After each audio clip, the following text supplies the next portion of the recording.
At Valleywide Cooperative, we're here when you need us. For 100 years, we have been here to help you with food, fuel, and good old-fashioned advice.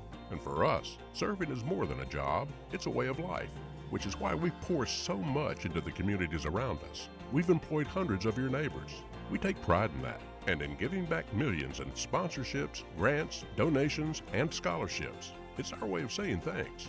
We're Valleywide, and yesterday, today, and tomorrow, we're here for you. This year, help dreams come true with the Ideal Idaho 529 Education Savings Program. Our easy-to-use tools make it simple to plan for your child's education. With tax benefits, ownership flexibility, Ideal is the perfect way to save for college, trade school, K-12 education, and student loan repayment. Join us at our next webinar to learn more about the 529 plan. Enrolling takes just 15 minutes and you can start with just $25. Visit idsaves.org if you would like to learn more. We do things differently in Idaho. Sometimes we go east to find west, where muddy trails meet huckleberry smiles. Stars shine electric, and the wind smells like destiny. Sure, our traffic jams are strange, and not all our steaks are ribeyes. But wherever we go, our eyes never leave the road. Belts strapped and dreams packed, no distractions, no phones, focused. From here to there, it's who we are. Vaping sucks you in quick, and the more you vape, the harder it is to quit. Not to mention all the chemicals and health problems. That's why thousands of teens are joining My Life, My Quit. Visit mylifemyquit.com or text Start My Quit to 36072.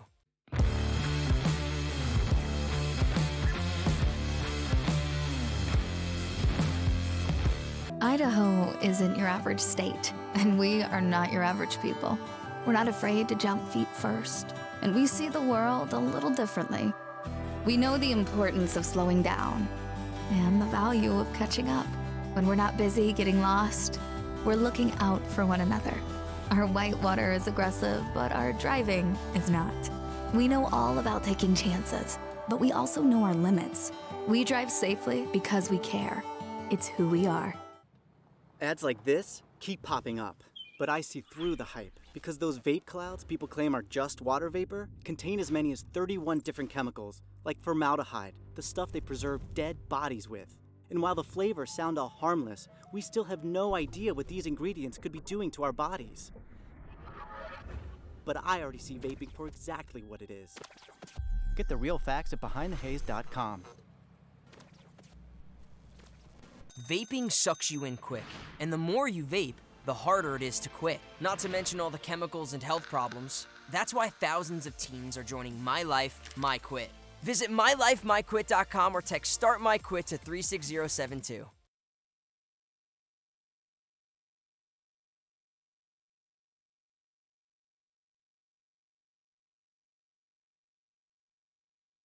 At Valleywide Cooperative, we're here when you need us. For 100 years, we have been here to help you with food, fuel, and good old-fashioned advice. And for us, serving is more than a job, it's a way of life, which is why we pour so much into the communities around us. We've employed hundreds of your neighbors. We take pride in that, and in giving back millions in sponsorships, grants, donations, and scholarships. It's our way of saying thanks. We're Valleywide, and yesterday, today, and tomorrow, we're here for you. An Idaho-based credit union is leading the way in community initiatives and charitable partnerships.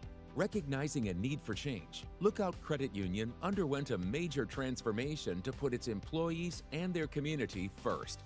Through two strong initiatives, Lookout Credit Union is ensuring a brighter future for its community. To find out more, visit www.lookoutcu.com. This year, help dreams come true with the Ideal Idaho 529 Education Savings Program. Our easy-to-use tools make it simple to plan for your child's education. With tax benefits, ownership flexibility, Ideal is the perfect way to save for college, trade school, K-12 education, and student loan repayment. Join us at our next webinar to learn more about the 529 plan. Enrolling takes just 15 minutes and you can start with just $25. Visit idsaves.org if you would like to learn more. As Idahoans, we're not afraid to take risks.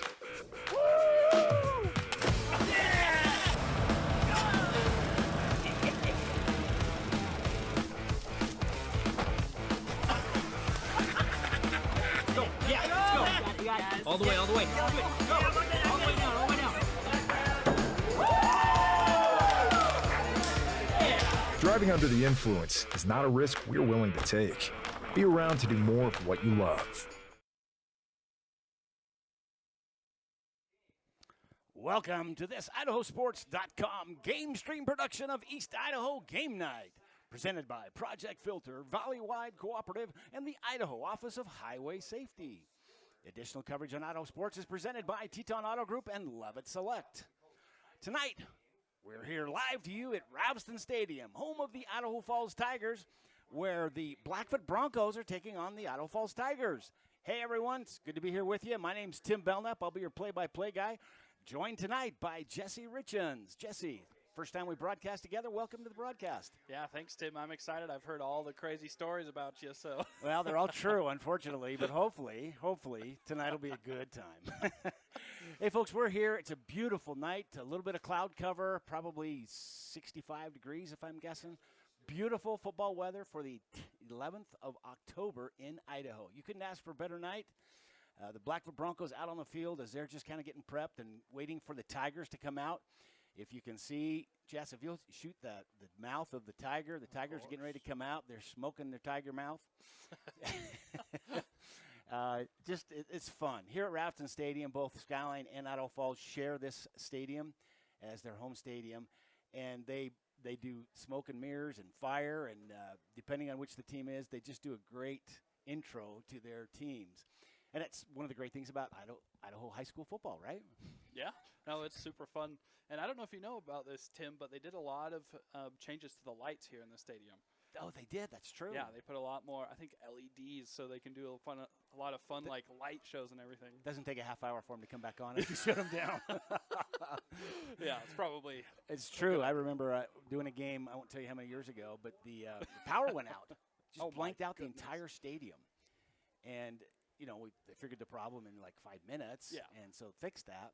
The problem is the lights took like 25 minutes to gear back up so they could play.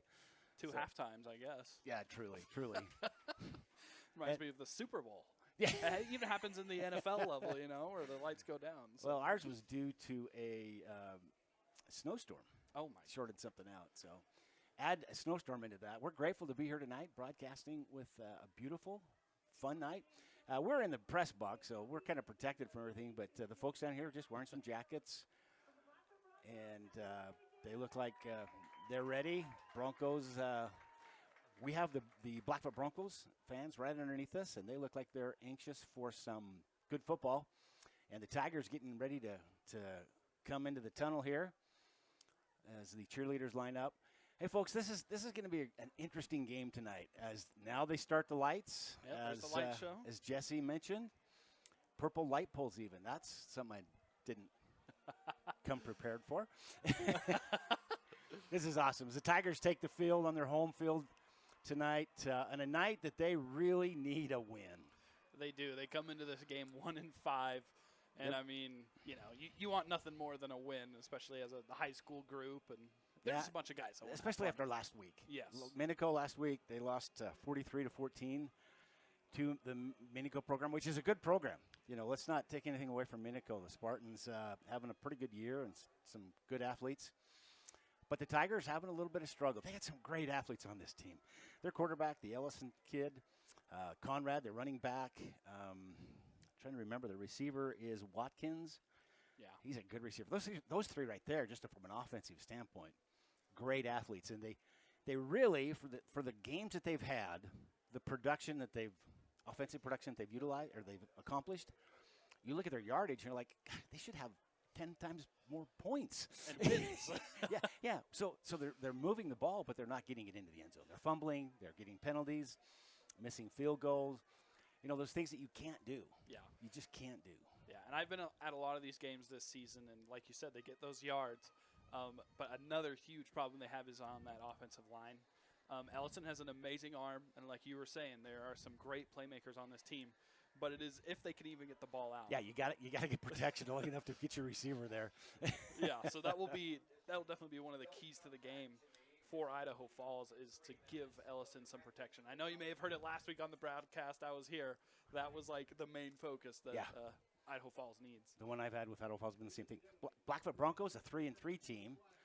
Probably the best 3-3 team out there right now, frankly. No, they're very, very good. Folks, we're getting ready to have the national anthem here at Rapston Stadium, so we're going to fade away for some commercial sponsors while we pay tribute to this great nation. We'll be back in just a moment. Idaho isn't your average state, and we are not your average people. We're not afraid to jump feet first, and we see the world a little differently. We know the importance of slowing down and the value of catching up. When we're not busy getting lost, we're looking out for one another. Our whitewater is aggressive, but our driving is not. We know all about taking chances, but we also know our limits. We drive safely because we care. It's who. Ads like this keep popping up, but I see through the hype because those vape clouds people claim are just water vapor contain as many as 31 different chemicals, like formaldehyde, the stuff they preserve dead bodies with. And while the flavors sound all harmless, we still have no idea what these ingredients could be doing to our bodies. But I already see vaping for exactly what it is. Get the real facts at BehindTheHaze.com. Vaping sucks you in quick, and the more you vape, the harder it is to quit. Not to mention all the chemicals and health problems. That's why thousands of teens are joining My Life, My Quit. Visit MyLifeMyQuit.com or text StartMyQuit to 36072.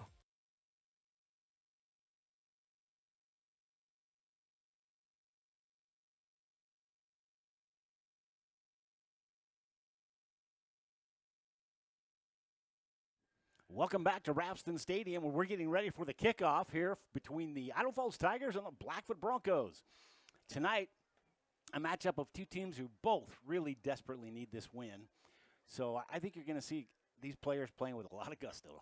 Oh, you sure are.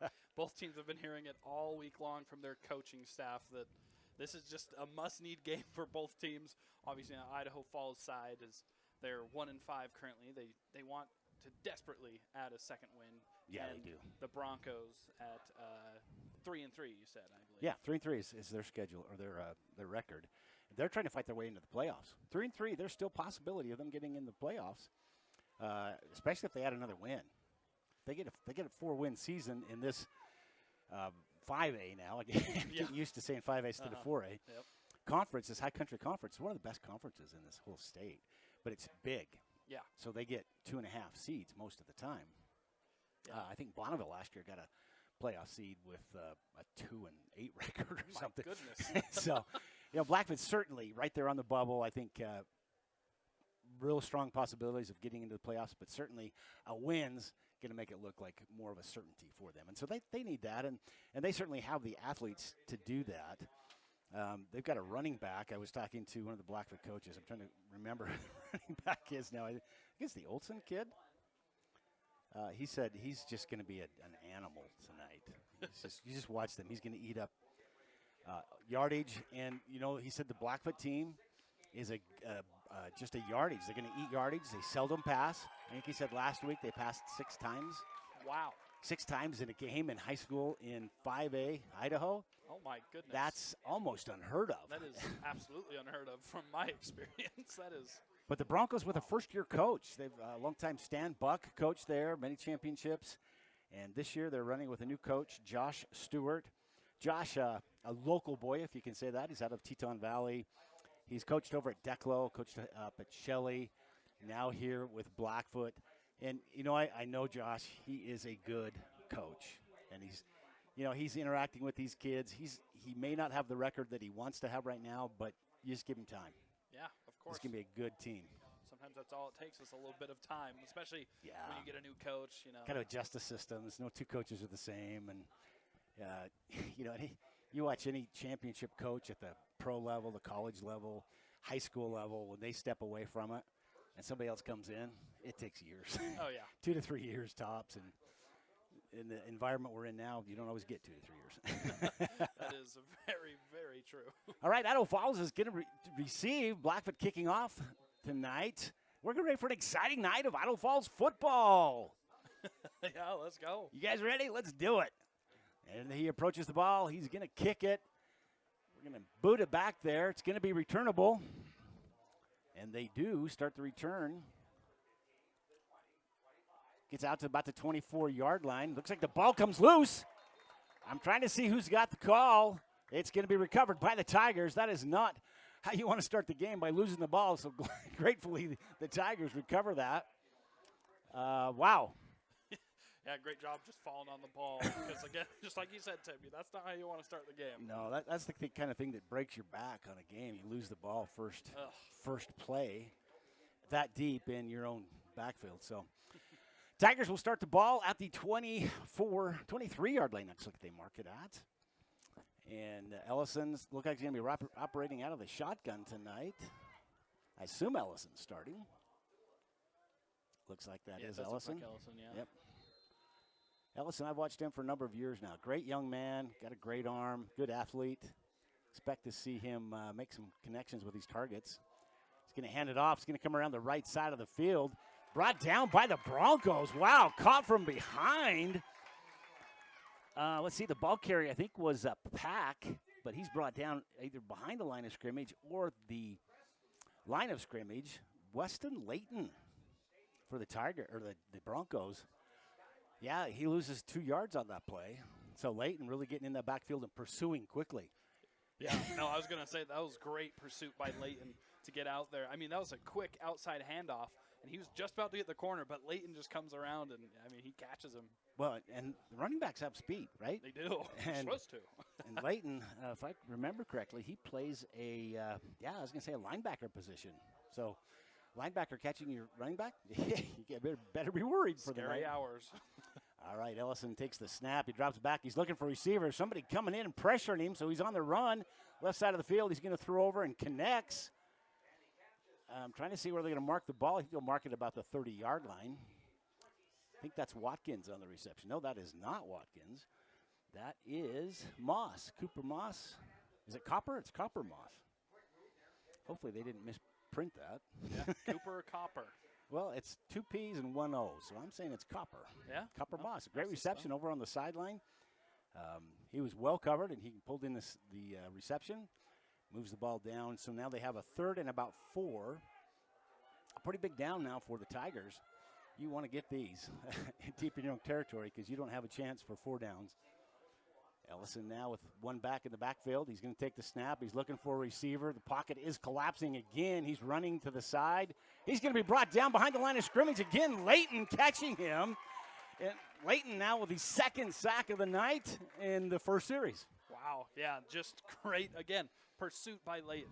He is amazing out of that middle of the field as the linebacker. And, I mean, Ellison right now is running for his life. He is having to figure out where to go, right or left. That pocket is – there's no pocket. He's taking the snap, and he's almost on the run. Layton, I think he is doing an audition for the IdahoSports.com player of the game because he pointed up here to us. Oh. Now, of course, I think it's probably the fans down below us. Probably. No, he's pointing at us for sure. Yeah, well, right now he's in the runnings. There's no question about that. The Tigers forced to punt as they line up in punt formation. Blackfoot with their return.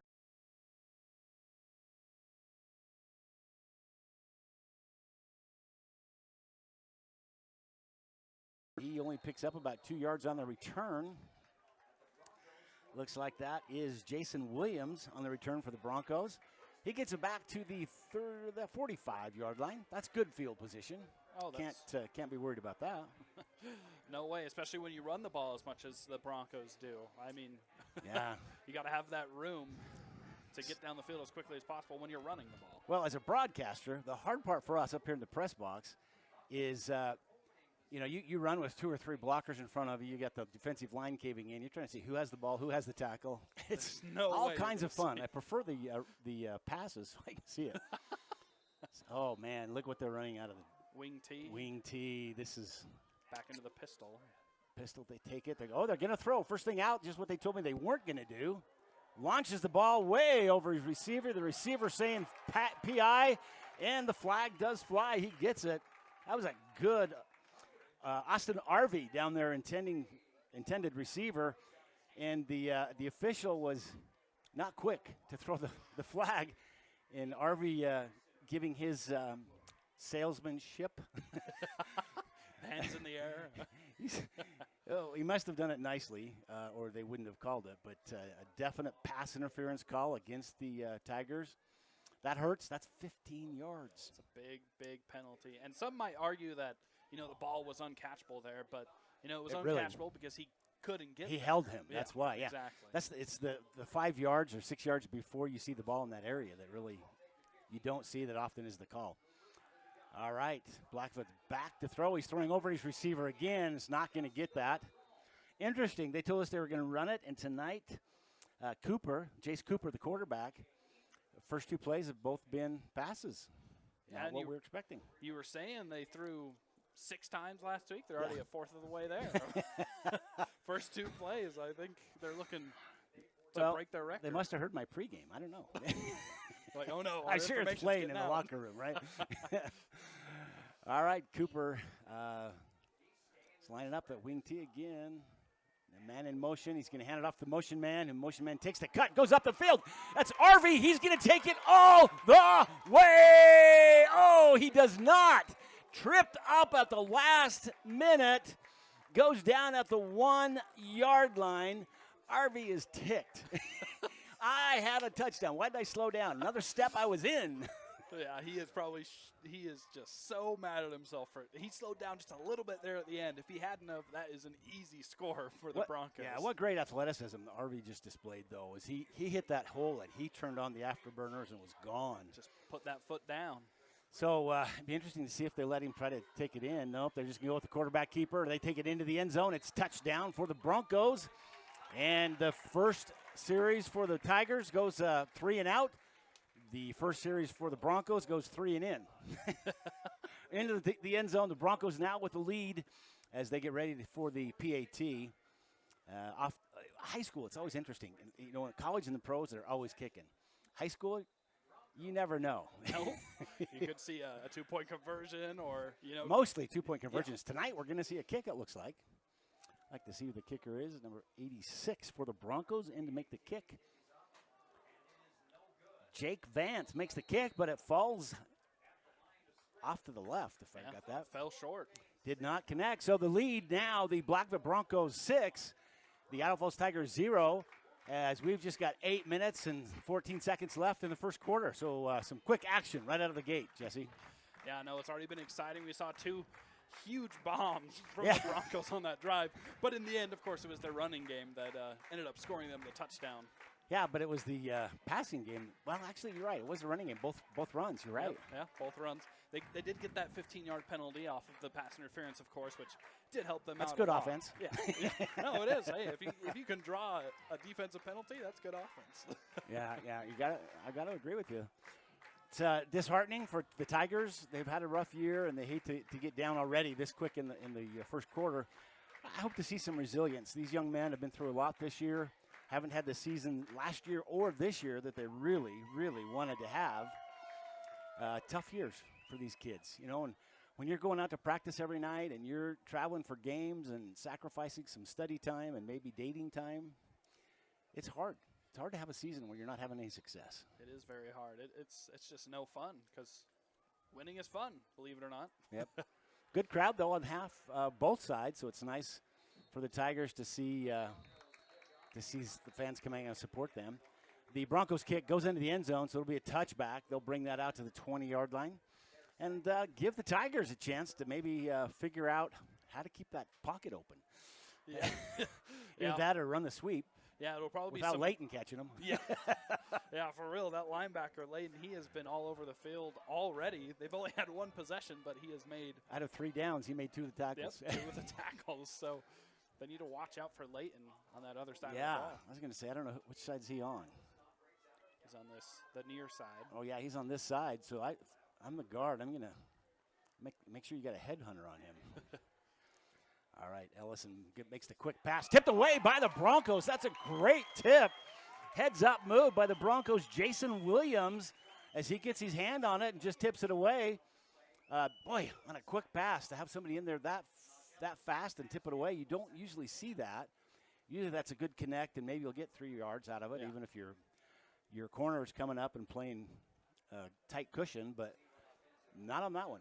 Yeah, that comes from a lot of watching film, knowing the formation and just running up, and great awareness to jump up and bat that ball down. It's a great move. Broncos showing some great athleticism so far. They hand it off up the middle. Nothing happening for the Broncos. I don't even think they got back to the line of scrimmage. They did not. That's going to be a loss of 2. Wow, Tigers.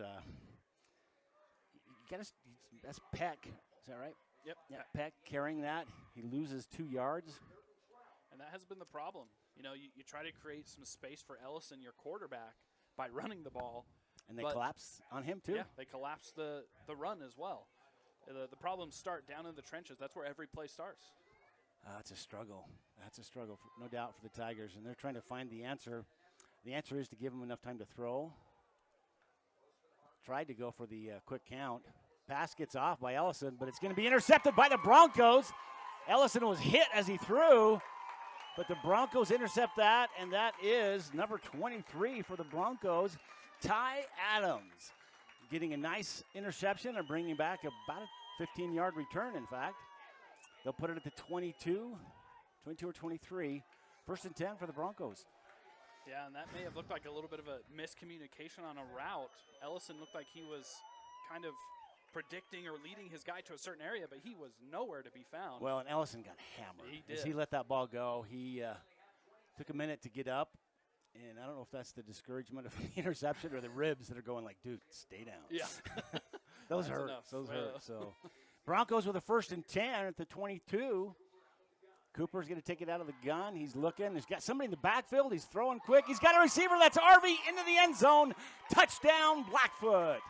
Man, 2 quick touchdowns. Blackfoot having all they want so far here tonight. Tigers needing to find the answer to this game so that there's not another blowout for them. It's the last thing they need.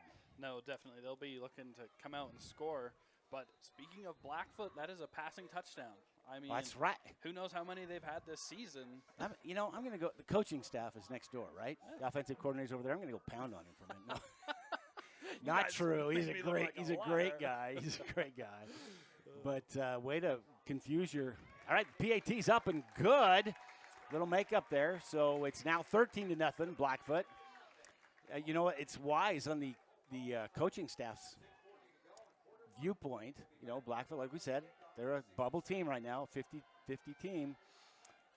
Telling everybody that they're a pound it out kind of team. Then to open it up with the gun, throwing it all the time. That is a heads-up move because, you know, game film was all running game. Yeah. You know the Tigers are all ready for that running game. They're like, what the heck is this throwing thing? They've now thrown more than their average. Yeah. Yeah.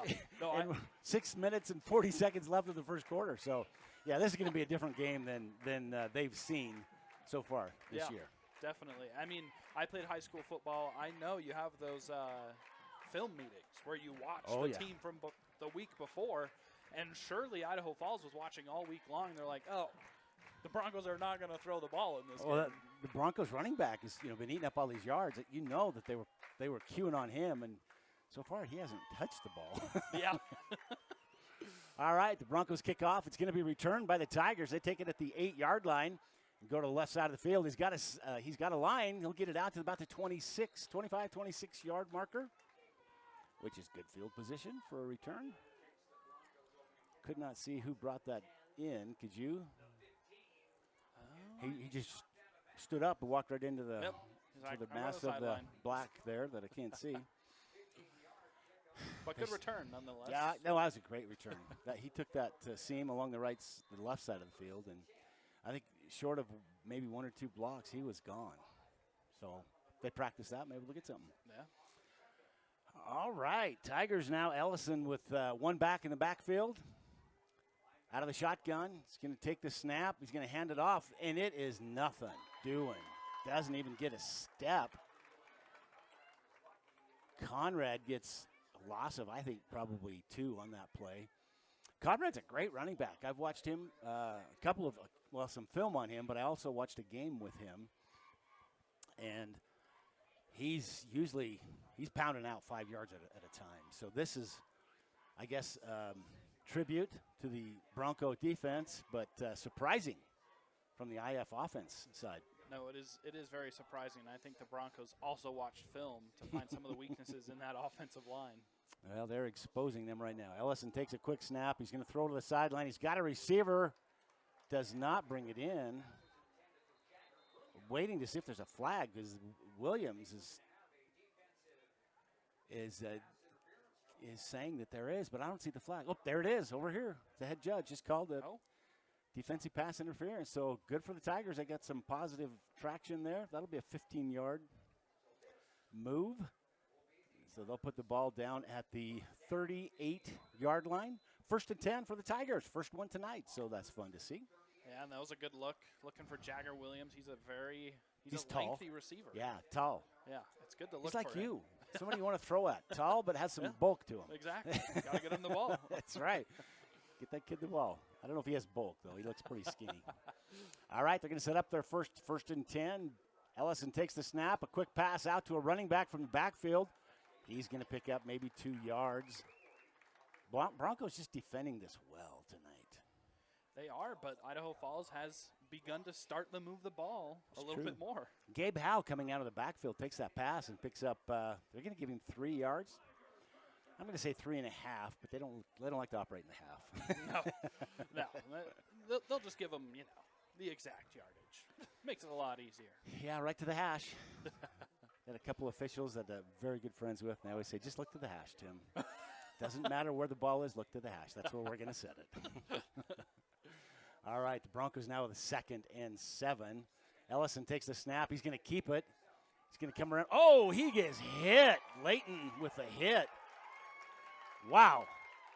Ellison a little slow getting up, but Leighton just laid one onto him. I mean, Ellison picks up 2 yards. Yeah, I'm going to say 2 yards, generously. Yeah. But what a hit by Leighton. He's filling the oats tonight. I don't know what he ate for breakfast, but he should do it again every game. And, man, it is just so hard for this Idaho Falls offense to get going. Obviously, they're getting some on the quick passes here, but outside runs, inside runs, they all get stuffed. So they have to come up with a good game plan here. Easy second guessing this. He should have done the option, pitched it out. Yeah. But, back armchair quarterbacking doesn't always work either. Ellison with the ball. His pocket collapse. He's running. He looks for a receiver. He's got one, and it's going to be caught. Down at the 40, I think that looks to be Tyson Puitz. It's a Puitz. Tyson Puitz. What a great catch.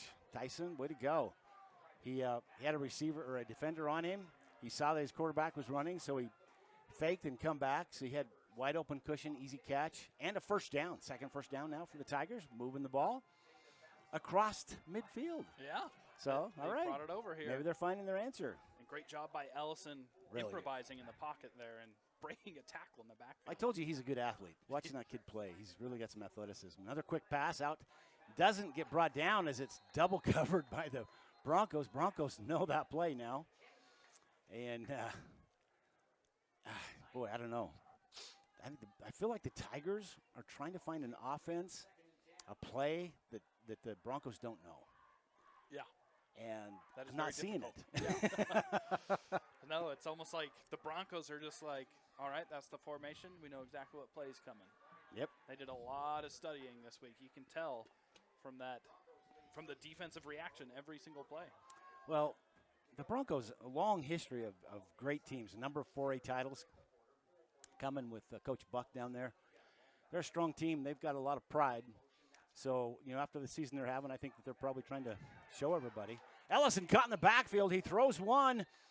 As he's going down, I was waiting to see if they're going to call a penalty. Grounding. Yeah, intentional grounding. The officials are talking, and I think they are going to call it. The head judge now is going to say no call. Yeah. It was outside of the box. Good call. Yep, and he got the ball past the line of scrimmage, and Jagger Williams was in the area. So I think, that's probably why they waved off the flag. Well, and you have to. Goodness gracious. Poor Ellison. He was, I think, 3 Blackfoot Broncos on top of him. He didn't have a chance to do much of anything. That line is just porous tonight. Looks like there was – the replay shows us only 2, so I was exaggerating.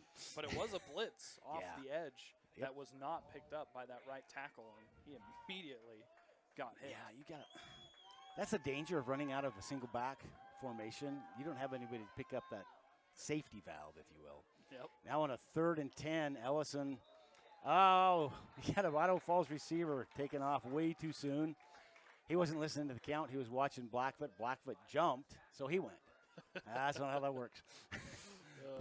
It's not very often you see a wide receiver jump off for a false start, but. Well, what does that tell you? The play was going to him. He wanted to get as much traction downfield as he could. It's a very good point, Tim. Every now and again, I come up with a good point. I've had mine for the year, so. Waiting for next year now. Yeah. Playoffs, maybe I'll have another one. All right, so long 3rd and 15 now for the Tigers. Ellison taking the snap out of the shotgun again. He's operating mainly out of the shotgun to get some breathing room. Back out of the backfield, makes the catch, but he's only going to pick up about 4 yards, so it's going to set up a 4th and 12, 4th and 13. I guess the only 2 yards they gave him. Yeah, and in this situation, as we usually see in Idaho high school football, most teams will usually go for it here. I don't think they will. Yeah. Not down 2 touchdowns. I think they'll punt. Yeah, and Ellison is the punter for the team. Yes, so he does which stay is on. sneaky. Yes, He can fade back. But I'm also going to tell you that there's a reason I'm in the broadcast booth, not on the coaching sidelines. So looks like Ellison is dropping back in punting formation. The Broncos with a punt return man about the 15-yard line. I've seen Ellison boot some pretty good ones. Interesting to see what he gets. A high snap. Gets a nice high kick, but it's going to go out of bounds, I think. Yeah, it does. That's what they call a coffin corner. It bounces once inside the field and then bounces out of bounds, so there's really no ability to return it. But, unfortunately, it's at the 28-yard line. So, yeah, he probably would have liked it to go a little bit farther than that. But yeah, one of those at the 3-yard line is perfect. Yeah. No, a lot of things can change the trajectory of the punt. He may have heard some footsteps coming his way for a block. Well, it was a high snap. He had to jump up and might as grab well. it, and or at least tippy-toe up and grab it. I guess I can watch the replay to see how high it is. Yeah, he went tippy-toe only, but he did have some Broncos right on him right as he kicked, so he had to get it away. Leg kind of bend back a little bit. All right, the Broncos now with their first series. Quick pass out to the left side of the field. Rodriguez is the receiver. He's going to pick up about 7 yards, I think. You know, I really think they did listen to the broadcast, Tim. They are running exactly the opposite of what you said they would.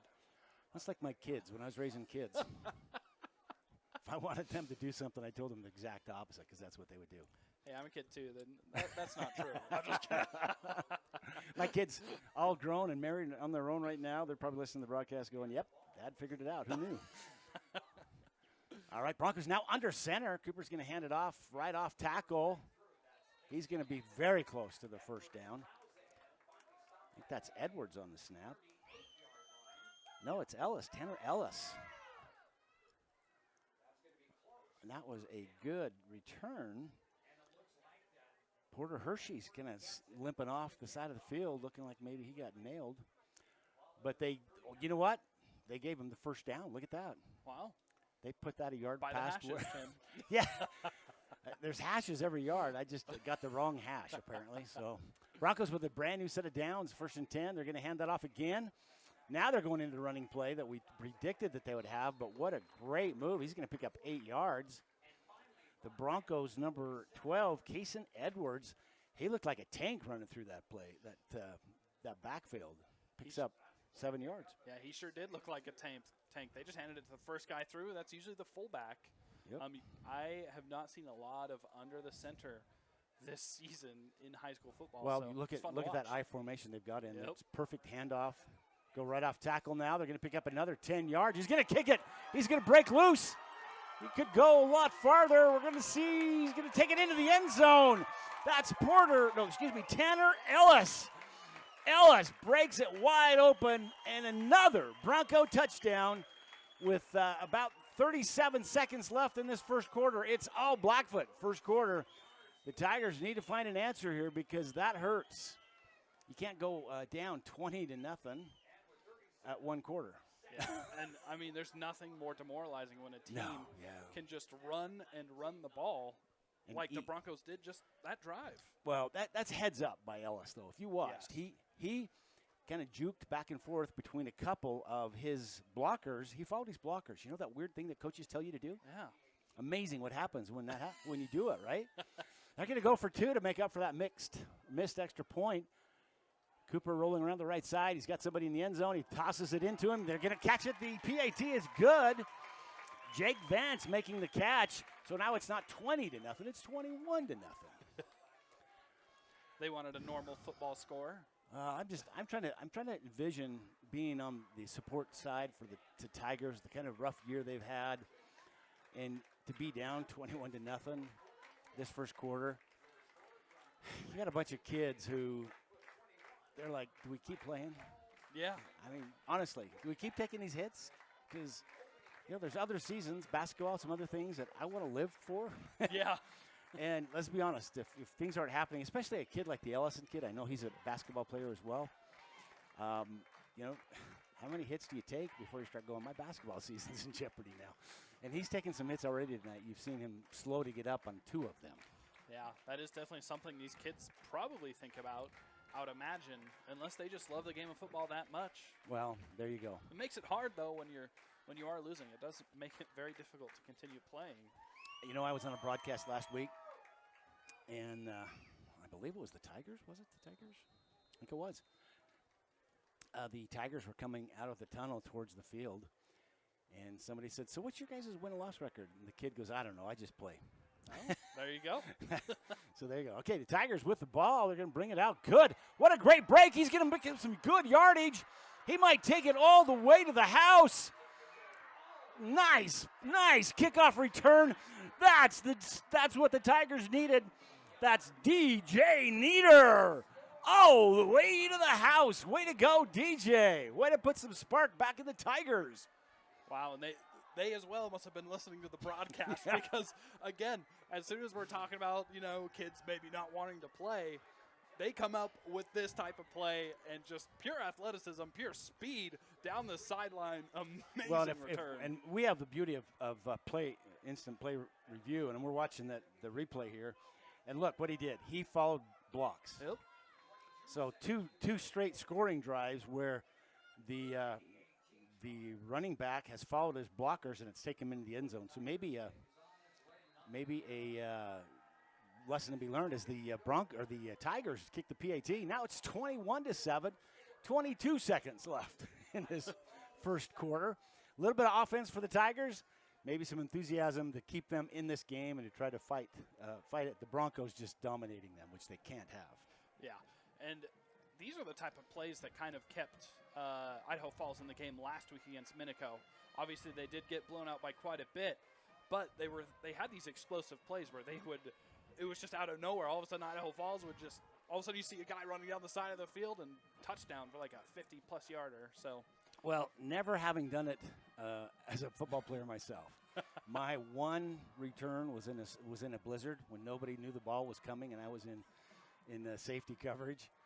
And I turned around and the ball was in my hand. I ran it back for a touchdown. It took the referee about 3 minutes to follow my tracks and find out I actually had scored. Oh my! So the one return I had, nobody saw. Oh my goodness! So a kick, but the enthusiasm that a kickoff return like that puts into a program. Oh my goodness! Far greater than pounding it down the field and getting a score. It's the enthusiasm of, hey, that doesn't happen very often, and we did it. Yep. Yeah. That's a big deal. It's special. Kick returns, that's usually 80-plus yards to go. So yeah, that's about what he ran, wasn't it? Yeah, it was. All right, Tigers going to kick it. Nice boot. The Broncos waiting for it. Is that Arvey? I believe it is. Arvey takes the return. No, it is not Arvey, but he's look at that. He's taking 6 Tigers to bring him down. That is Danian Martinez. Martinez eligible for the Horse of the Game award with that play. He just went right into he saw no hole, so he just went right at the Tigers, and it took 6 of them to drag him down over 5 yards. So great move, Martinez. Yeah, that's not easy. There's a bunch of kids down there that are your size or maybe a little bit bigger. So, yeah, props to him for churning those legs. All right, Cooper's going to go again under center. It is Cooper, isn't it? Yeah, it is. Nice pass. He's throwing downfield. He's got a receiver. tied up a little bit with the Tigers, and honestly, if there's a flag that's going to be thrown, I think that should go on the offense because he was pushing off. Yeah, don't say that too loud, Tim. We have Yeah, no. the faithful down below here. You notice I glanced down below to see if anybody's listening. No, I mean, that was a great pass, and I think if he would have, instead of kind of pushing off on the Tiger, if he'd have just kept going on the run, he'd have been underneath it. Yeah, no, definitely. Stop worrying about your defender, worrying about if that pass is going to get to you. Yeah, just look towards the football, and like you said, I think that is all he had to do there. It was a great pass, great play fake, obviously, because they've just been pounding the rock. You know what? For a team that's not known for their passing, I've been impressed with Cooper. He's got a great arm. No, he does. All right, they're going to sweep to this side. They're going to pick up probably 5 yards. That's a great sweep. And that is Ellis. He's the dynamic running back. That's going to bring us to the end of the first quarter of play. The score, the Blackfoot Broncos 21, the Idaho Falls Tigers 7. We're going to fade away for some commercial sponsors, and we'll be back in just a moment. Idaho isn't your average state, and we are not your average people. We're not afraid to jump feet first, and we see the world a little differently. We know the importance of slowing down and the value of catching up. When we're not busy getting lost, we're looking out for one another. Our whitewater is aggressive, but our driving is not. We know all about taking chances, but we also know our limits. We drive safely because we care. It's who we are. Vaping sucks you in quick, and the more you vape, the harder it is to quit. Not to mention all the chemicals and health problems. That's why thousands of teens are joining My Life, My Quit. Visit mylifemyquit.com or text Start My Quit to 36072.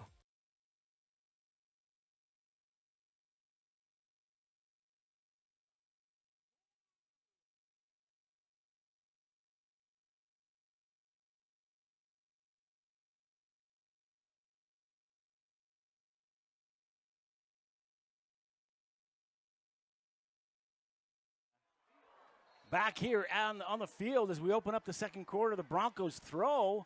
A throw intended for RV. RV, great position to get some big yardage, but double covered. Tigers are learning. Yeah. Pay attention to where RV is coming out of the backfield. I guess out of the slot receiver spot, isn't he? Yeah, he's quick, so they put him down there in the slot. He is quick. Kid's got some good wheels. I think his dad is the basketball coach, if I don't miss my guess, but great athlete nonetheless. He's had a good night tonight already. Yeah. And look at this first punt of the game for the Broncos. Punt, good punt on the run. That was a Australian football kind of punt as it rolls down to the 37-yard line. It's going to be a great first down for the Tigers to start on their own 37. They've been across midfield twice. One on a punt return, and the other one they kicked away. Yeah. So good field position for the Tigers. Yeah, it should help out on their drive. Obviously, I'm thinking they're going to be looking to a lot of quick passes here on this drive because, I mean, because they're down 21-7. They get 2 touchdowns they got to make up before halftime and not let the Broncos score. So to stop them on that punt, it's a moral victory, if you will. Ellison again with one back in the backfield, takes the snap, quick pass, throws out to the flat. He's got a receiver who drops the ball. He was open. Oh, that was yardage too. You got to feel bad. That's Puitz. Tyson out there. I think that was one of those things. You see the ball coming, you're trying to figure out what your next move is, and you forgot the first move is to catch the ball. Yeah. Either that or you heard those footsteps because there was somebody right behind you. There was someone right behind him. It was a tiny bit underthrown, but just like my dad always says, if it's going to hit you in the hands, you got to pull it in because it's right there, right? That's your job. All right. Ellison again is going to take the snap out of the shotgun. He has to, basically, just to get some kind of a pocket. They're going to hand it off up the gut. Doesn't get a ton up the gut. That's going to Peck, Mason Peck. He's going to pick up, I don't know, three or four. Yeah. See the spot? I think that's probably 4. Yeah, the Tigers' best run of the night. They got some good blocks up that left side, right through the guard. Well, frankly, their passing game isn't working for them, so they got to figure out a way to get some running game going to catch the Broncos off balance. Yeah, of course. If you got everybody playing man to man and no cushion because you know they're throwing it, you don't have many targets. All right, Tigers again looking for some yardage on a third down. It's going to be 3rd and 7. Ellison's going to look for those 7 yards. He's coming to the left side. He's going to be covered, and he's going to go down. The Broncos just taking him down. Now, big number 63 for the Broncos. Find out him. That's Peyton Madsen. Peyton Madsen making the leading the tacklers. He's a little excited. Not very often his name probably gets on the air, so Peyton Madsen's family, congratulations. He just got a sack. It's going to set a loss of 9, so a big sack. Oh, that's just brutal. So sets up a 4th down with no question to punting at this point in time.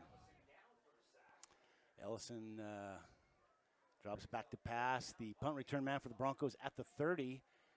He's optimistic that Ellison can't get to him, I guess. Gets the punt off. Nice punt by Ellison. Oh, he bobbles the catch. It is going to be bobbled again. I think the Broncos did recover, but way back at about the 16-yard line. Guess who recovered it? Leighton. Leighton, of course. Just everywhere. Weston Leighton, you are having a game, my friend. And what a great game to have. He recovered that fumble. The kickoff or the punt bounced off the shoulder pad as he was bringing it in. He went higher than he anticipated because he was backpedaling off the shoulder pad, and then another Bronco came in to grab it, and it's like that greasy potato, just popped right out. And Leighton, he just fell right on it. Yeah, those are hard to catch. Oh, they are, because you're trying to get a hold of it and maintain control, and people are jumping on you. The Broncos on a handoff. It's well covered by the Tigers. Not a lot happening as Ellis again. Hershey and Ellis, the 1 and 2, right? Yep. Ellis, the running back that's taken a lot of yardages this year, gets a gain of 1 as the Tigers just slid down on the coverage like they're supposed to. Yeah, exactly.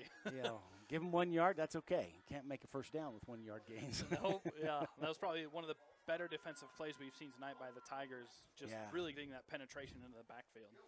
All right, Cooper again. Quick pass into the middle. The receiver catches it, makes some good moves.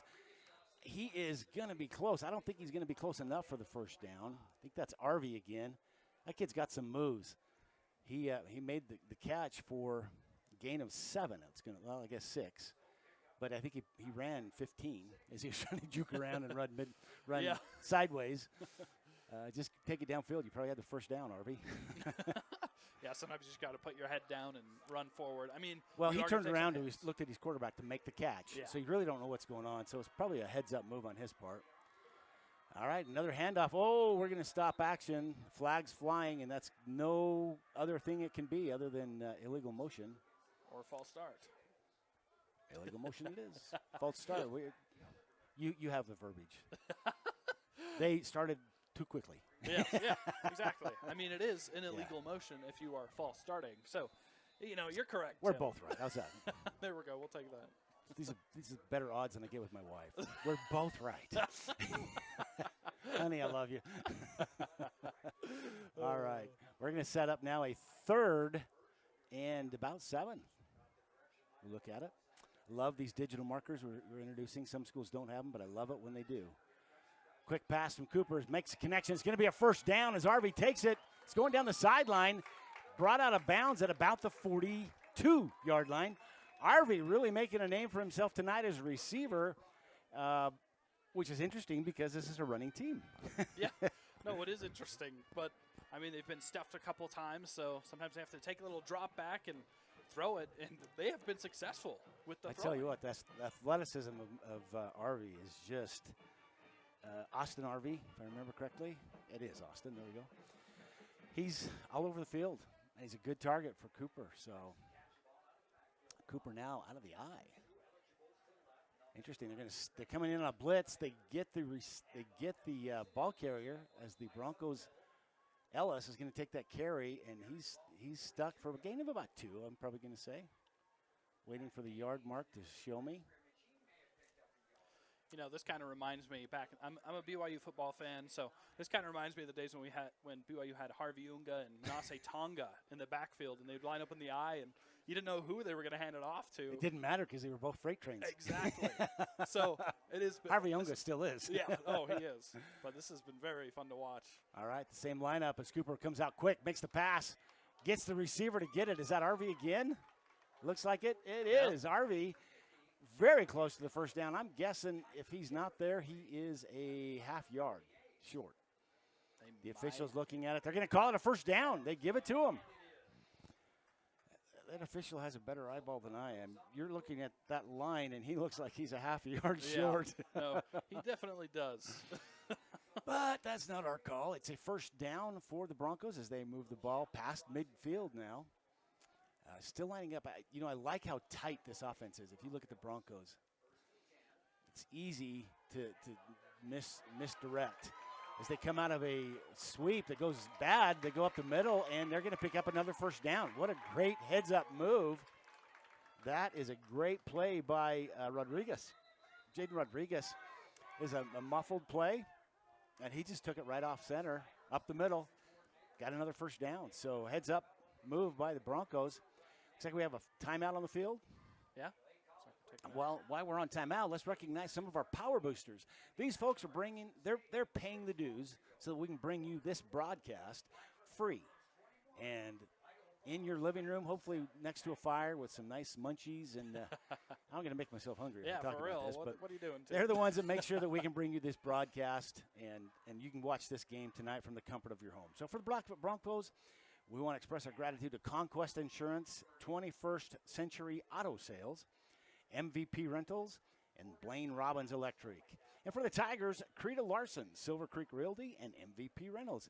Thank you to these fine sponsors for helping bring this broadcast to you tonight.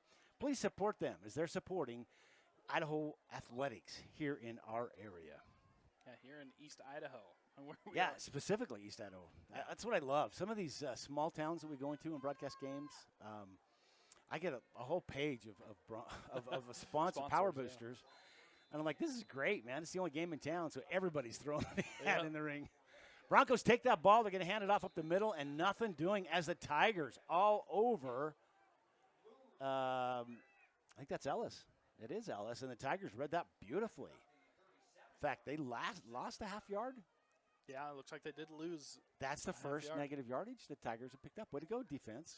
Yeah, the Tigers stepping it up. It almost seems like at this point they're begging the Broncos to throw the ball. They're like, okay, we're done with the running. Just throw it.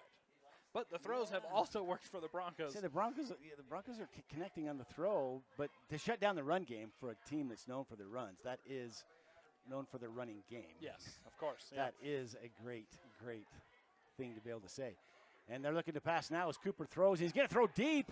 He's got a double-covered receiver as he's looking to get that down to RV, almost at the end zone, and it falls about 3 yards short, falling complete, and set up the I think that's a third down now, isn't it?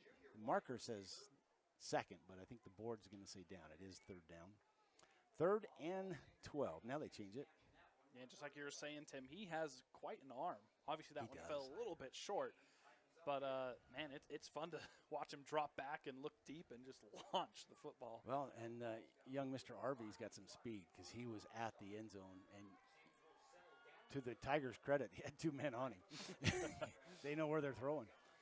Cooper back again. He's rolling to the right side. He picks it off to RV. RV gets the catch, and he's going to be caught short of the first down, probably 2 yards short. Interesting, as on the tackle, Cooper Moss for the Tigers. I wish they'd make these rosters not in orange and not in, 3-pin. It can make it a little difficult to see. I don't have my magnifying glass. So it's going to set up a 4th and 4, as the Tiger. This is the area where in high school football they absolutely will go for it. Yeah. Especially with the kind of night they're having. Yeah, definitely. They can pick up that yardage, as we know. I'm going to call it to Ellis. No, they call that a quarterback keeper? I don't know if he got that.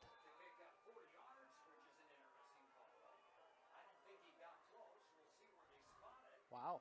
Yeah, that was That was Cooper. Yeah, he took it, and I don't think he's going to make it. I think it's going to be a turnover on downs. Usually you wait until you're a little bit closer. Nope, to they the don't. line. The official now throws it. The flag, or the arm pointing the other way. The Tigers defend that one wonderfully. Got to question that play call. I'm not quite sure why they did a quarterback keeper with 4 yards. Yeah. After they've been stuffing them pretty good in that middle of the last quarter. You have to Interesting push 'em. call. He was obviously seeing something you and I weren't. Yeah, that's why we're up here and not on the field as coaches, Yeah, right? exactly. But well defended by the Tigers. The Tigers, Ellison now with, again, one back in the backfield, twins to the top of the field. The pass tipped, bobbled out there. I think he would have had a good reception, but one of the Broncos, that looks like that was Jason Williams getting his hand. I think that's the second time Williams has got his hand in there. Second deflection. And How tall is he? He's got to be really tall with a long wingspan. He just keeps getting in there and disrupting, especially these quick passes. They don't tell us. They're trying to hide him. Of course. Williams having a good game. That's the second straight pass he's tipped away. So second down now for the Tigers. Ellison making the call, gets the snap, drops back a quick pass. He's got a receiver. Receiver makes the catch. The Broncos, the defender hangs on to him by the shirt tails, brings him down. Foots with it. Get some good yardage. Bringing him down was Martinez. So it's going to set up a 3rd and 3.5, basically. I hate those halves. Yeah, that was a great find by Ellison that time. Again, the quick passes is probably their bread and butter. Yeah, well, the quick pass is good because you don't give the defense time to adjust. Yep. You don't get your linebackers to shift out of their zones. You know, it's just a smart move by the Tigers to start looking for those quick passes. Going to go again to it. Oh, Ellison throws behind his receiver. He had actually 2 receivers right there. Missed them both. Hawker's one of his better receivers, and he tried to come back. It was about 2 yards behind him and just didn't have enough to bring it back.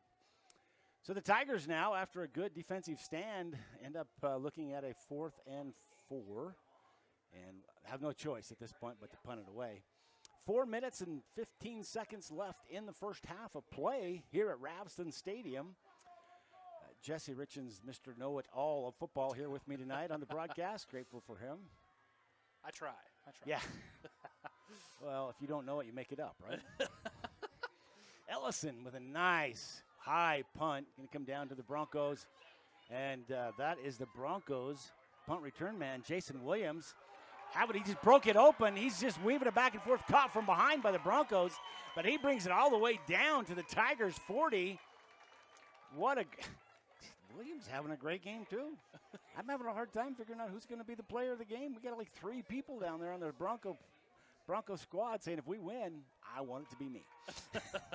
Yeah, that's how they go. They start, okay, who's going to be the IdahoSports.com player of the game, yeah, right? exactly. That's the whole motivation in the locker room. But, okay, who's Tim going to pick this time? Yeah.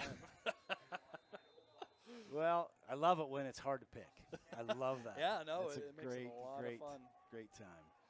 All right, the Broncos with a fresh set of downs at the 40-yard line. They're going to hand it off to Ellis up the middle. Ellis brought down by the Tigers immediately. That's number 70 for the Tigers. Landon Hatch. Hatch, good job, man. He caught him in the backfield. Loss of 1 on the play. Way to go, Hatch. And we're seeing a lot more success on the defensive side from the Tigers than we did in the first quarter. The Broncos were they were able to do just about anything they wanted to, but yeah, they were, and I think we can see that result of game film study. They studied that running game, so they know what to key on. I think Blackfoot's key right now is to keep them mixed up and off balance with those quick passes. Yeah, no, it's been working out really well for them. Timeout on the field is going to be for the Broncos. We're going to fade away, get a couple of our commercial sponsors, make sure we pay the bills, because, that's how we keep this broadcast free for all of you guys. We appreciate your being with us on this IdahoSports.com East Idaho Game Stream production. We'll be back in just a moment. At Valleywide Cooperative, we're here when you need us. For 100 years, we have been here to help you with food, fuel, and good old-fashioned advice. And for us, serving is more than a job, it's a way of life, which is why we pour so much into the communities around us. We've employed hundreds of your neighbors. We take pride in that, and in giving back millions in sponsorships, grants, donations, and scholarships. It's our way of saying thanks. We're Valleywide, and yesterday, today, and tomorrow, we're here for you.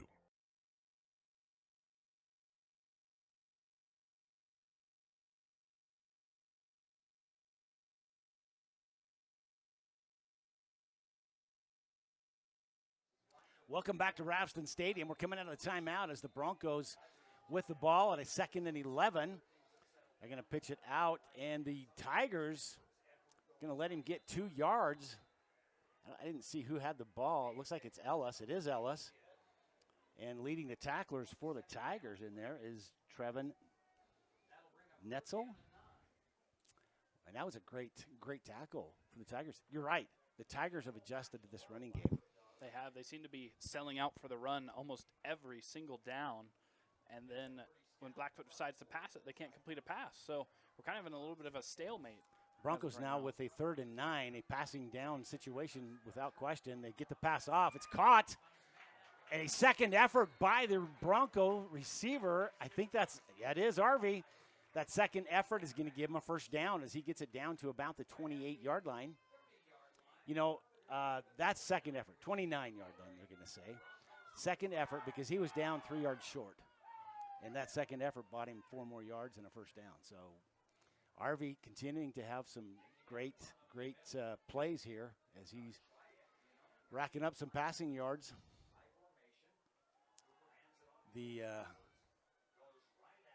Not quite sure.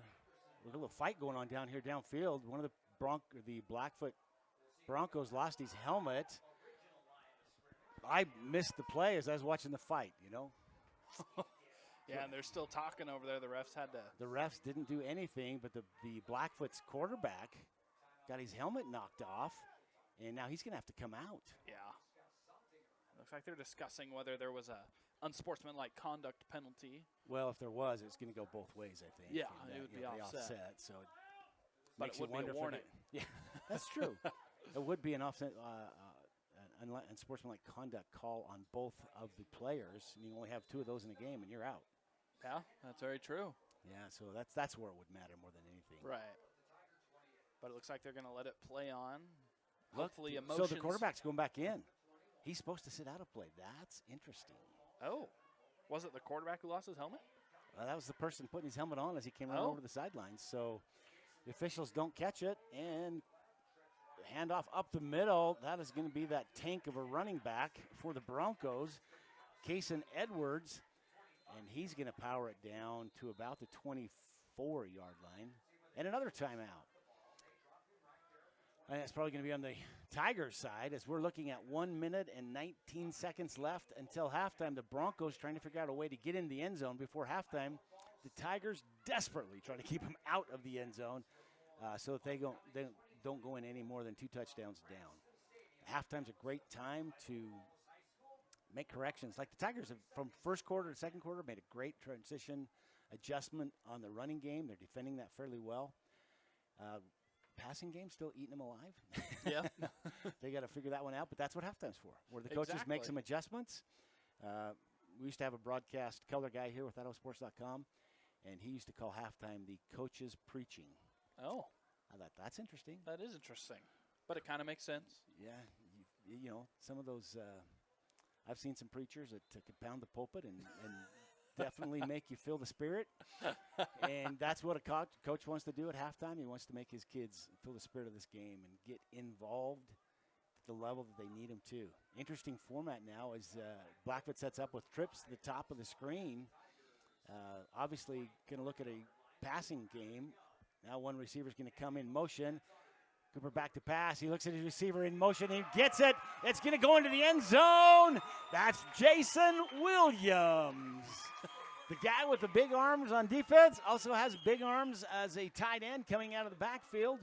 Makes the catch, and yeah, he had a defender about 3 yards behind him, but really nothing to stop him as he dances into the end zone, and the thing the Tigers were trying to stop, and the thing the Broncos wanted more than anything, a touchdown with just a little over a minute left in the first half of play. Yeah, and you were just saying it right before the play was snapped. I mean, they were running a different type of formation. They haven't come out in that shotgun very often. I have not seen that shotgun with the trips to the top of the screen.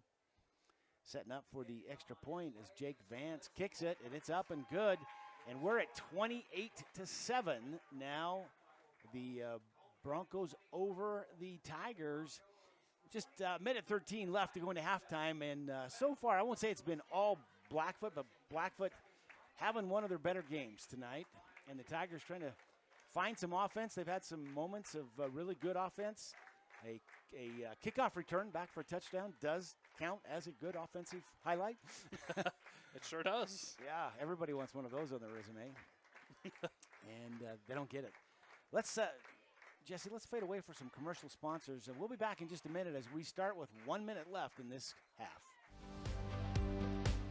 An Idaho-based credit union is leading the way in community initiatives and charitable partnerships. Recognizing a need for change, Lookout Credit Union underwent a major transformation to put its employees and their community first. Through 2 strong initiatives, Lookout Credit Union is ensuring a brighter future for its community. To find out more, visit www.lookout. A squib kick to the Tigers. Touched by the Tigers, then goes out of bounds about the 39-yard line. The Broncos were there.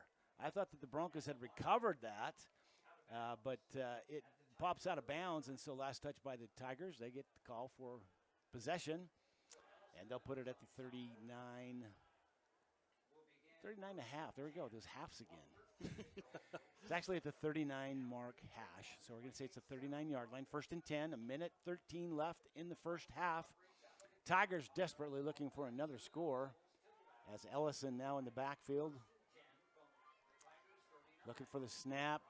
He's got twin receivers, the top and the bottom of the screen. He makes the throw, and the catch is caught and makes his way for another 5 yards. That's going to be a first down as the Tigers, Griffin Pearson, what a great move. He made that catch and wormed his way through 2 defenders to pick up the first down, and he gets it. The ball's going to be at the 49-yard line, or as my buddy Rob likes to say, the 51-yard line. That makes a lot of sense. Really confused some people one game when we did that. They're like, I don't know where the 51 is. We also call it the 49. All right, the Broncos want to take a timeout as they're going to kind of look at their defensive structure to prevent the Tigers from eating up another 11, 12 yards like they just did on that play. They can't afford to do that if they're going to try to maintain this 3-touchdown lead going into halftime. And the Tigers desperately saying we don't want them to have a 3-touchdown lead and to get into the end zone. Really for the first time tonight beyond the kickoff return. Yeah. Yeah, and I think the Broncos, receive in the second half. So this is definitely a very important time for the Tigers to go down and score. Well, it's the time where you show your reserves. You cannot go into a halftime down 3 touchdowns and not just feel demoralized. Yeah. So Tigers trying to make sure they don't do that. Ellison takes the snap. He's going to throw, but it's going to collapse on him. He's going to roll. He's got a receiver. He finds an open receiver. It makes the catch. It's going to be another first down for the Tigers as it takes 4 or 5 of the Broncos to actually get him to come down. What a great catch and run back by Copper Moss. I'm going to keep messing that up. I apologize, Mom and Dad, Moss. But a great catch by Moss and extra yardage. Ellison again now looking to throw. He lobs one off to his running back out of the backfield who's going to take it right out of bounds after a gain of 2. Smart play. Stop the clock with 30 seconds left in the half. Tigers showing some heads up. Good offensive ball skills as they manage that clock. Yeah, and good job by Peck there. Just kind of on that flare out of the backfield, moving to the left. And I think it was his safety receiver, too, because you saw him looking downfield, and then he had to scramble and just, dumped it off to Peck. Peck got actually 2.5 yards, maybe 3. Yeah, the safety valve. And then took it out of bounds. So a heads-up move by him. Peck, smart head. All right, Tigers now trips to the top of the screen and one receiver to the bottom, so they're obviously throwing. Pocket collapses on Ellison. He's going to keep that ball running for the sideline. He picks up the first down and then steps out of bounds to stop the clock with 22.4 seconds on the clock and a fresh set of downs for the Tigers. They're moving the ball. They sure are, and it is fun to watch Ellison in the pocket because he knows how to move around in there. He's got some wheels, doesn't he? Yeah, he sure does. Sometimes it's hard to move around just because of how fast it's collapsing, but he finds the holes, and he moves forward, and I love how he keeps his eyes down the field. If he finds a receiver, that time he just had to run it, though. Yeah, well, he had a blitz coming in. There were 4 Broncos in the backfield quicker than he was. Yeah. And he started there. Exactly. Ellison now takes a snap out of the shotgun again. The pocket collapses. He gets a throw off. He's got a receiver. They're going to say he was out of bounds. Ooh, gee, Jesse, I'm not sure I agree with that. Yeah, it looked like it was His in. feet were in. He fell out of bounds, but his feet were in, but the ball must have been out of bounds when he went down. That's got to be what it was. Maybe he dropped it. Gonna look at the replay here. We're a whole play behind. Yeah, we're a little bit behind on our replay that we have running. We're not ESPN. We're IdahoSports.com, but we do have a replay, but we do have to wait for a minute. So it's the ball at the 21-yard line as the Tigers, with 17.8 seconds left, trying to figure out how they get it in. And we thought they had it there for a moment. Ellison now with the snap. He's going to look for a quick receiver. Rolls to his right. Doesn't see anybody. He's kind of juking. Throws it into the end zone. It's caught. It's a touchdown, Tigers! Guess who it is? I'll give you one guess. Let's see. Is that Peck? No, I thought it was Williams? Ellis. Yeah, Ellison takes it in. I can't see who it is. I thought it was. Number 12 looks like. Is it 12? Yeah. Okay, Pearson. That makes Griffin sense. Pearson. Great catch by Pearson. And I think he was just shy of the goal line, and he fought his way back through it to get the touchdown. So heads up move by Pearson. And the Tigers, gutsy effort with a minute left in the half to get that down the field and into the end zone. So we'll make this a game after all. Yeah, they had a very similar drive last week from what I remember. Right before halftime, they went down and scored. So they should play their hurry-up offense the whole game. 2-minute drill. They're going to go with the kick. The kick's up. It's good. So the Tigers kicking that ball is Juan Varela.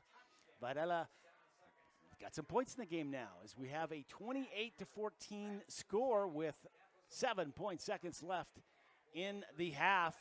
I think that's one of those where we'll kick it, and then the Broncos will just take a knee because they want to go in and talk about things. With a 2-touchdown lead, you got some cushion, but you can't be stupid.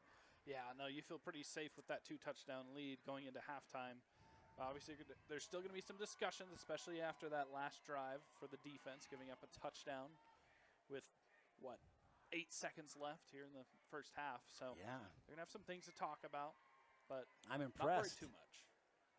I'm impressed with the Tigers. That's some offense that we haven't seen much of, and it was nice to see that positive movement by the Tigers. Broncos, really, the first quarter, all Broncos. I mean, yeah. The second quarter hasn't been all Broncos, but certainly been a lot of Broncos. Yes, a lot. How else do I say that? So it's a 28-14 score in favor of the Broncos as we get ready for halftime. And the Tigers will kick off after scoring their only really offensive touchdown of the night, as the other one was a kickoff return, special teams, right?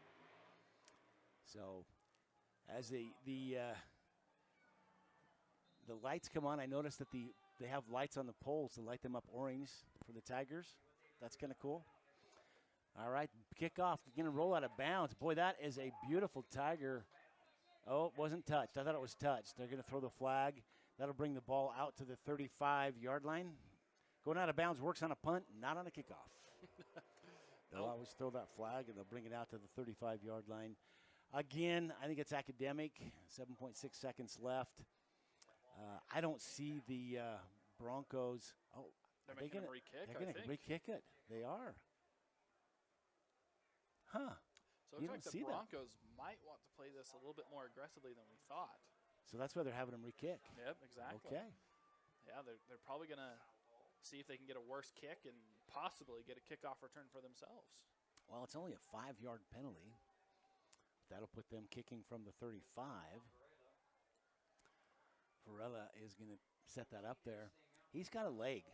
I can see him just saying, okay, you want to play that way? Watch me. Watch this. He's going out of the back of the end zone. He's got a great leg. One of the better kickers I've seen in East Idaho this year. Varela with the lineup. He's going to boot it this time. And he does. Keeps it low. Same corner. Going to be caught by the Broncos. They're bringing it out. Broncos got a good break. They're going to bring it out to the 25, the 30. Going to be brought out of bounds at the 33-yard line. That is Jaden Rodriguez for the Broncos. And just enough time that takes us to half.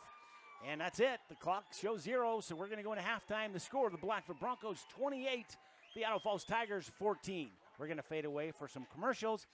We'll be back in just a bit as we talk about both teams for halftime. Might be a little bit longer as we look downfield and see that it's homecoming night. Homecoming royalty coming out onto the field. It could be a long halftime. We'll be back in just a few minutes. Idaho isn't your average state, and we are not your average people. We're not afraid to jump feet first, and we see the world a little differently. We know the importance of slowing down and the value of catching up. When we're not busy getting lost, we're looking out for one another. Our whitewater is aggressive, but our driving is not. We know all about taking chances, but we also know our limits. We drive safely because we care. It's who we are. Ads like this keep popping up, but I see through the hype because those vape clouds people claim are just water vapor contain as many as 31 different chemicals, like formaldehyde, the stuff they preserve dead bodies with. And while the flavors sound all harmless, we still have no idea what these ingredients could be doing to our bodies. But I already see vaping for exactly what it is. Get the real facts at BehindTheHaze.com. Vaping sucks you in quick, and the more you vape, the harder it is to quit. Not to mention all the chemicals and health problems. That's why thousands of teens are joining My Life, My Quit. Visit MyLifeMyQuit.com or text Start My Quit to 3607. At Valleywide Cooperative, we're here when you need us. For 100 years, we have been here to help you with food, fuel, and good old-fashioned advice. And for us, serving is more than a job, it's a way of life, which is why we pour so much into the communities around us. We've employed hundreds of your neighbors. We take pride in that, and in giving back millions in sponsorships, grants, donations, and scholarships. It's our way of saying thanks. We're Valleywide, and yesterday, today, and tomorrow, we're here for. An Idaho-based credit union is leading the way in community initiatives and charitable partnerships.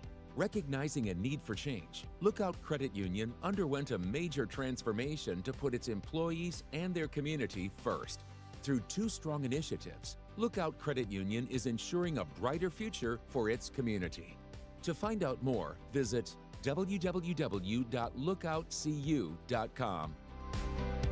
This year, help dreams come true with the Ideal Idaho 529 Education Savings Program. Our easy-to-use tools make it simple to plan for your child's education. With tax benefits, ownership flexibility, Ideal is the perfect way to save for college, trade school, K-12 education, and student loan repayment. Join us at our next webinar to learn more about the 529 plan. Enrolling takes just 15 minutes and you can start with just $25. Visit idsaves.org if you would like to learn more. As Idahoans, we're not afraid to take risks.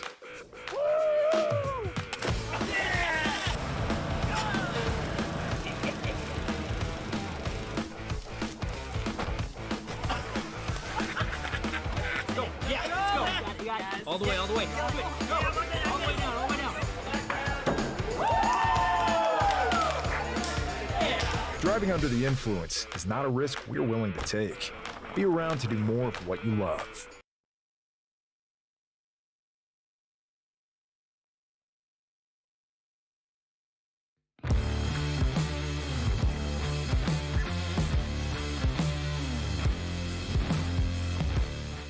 At Valleywide Cooperative, we're here when you need us. For 100 years, we have been here to help you with food, fuel, and good old-fashioned advice.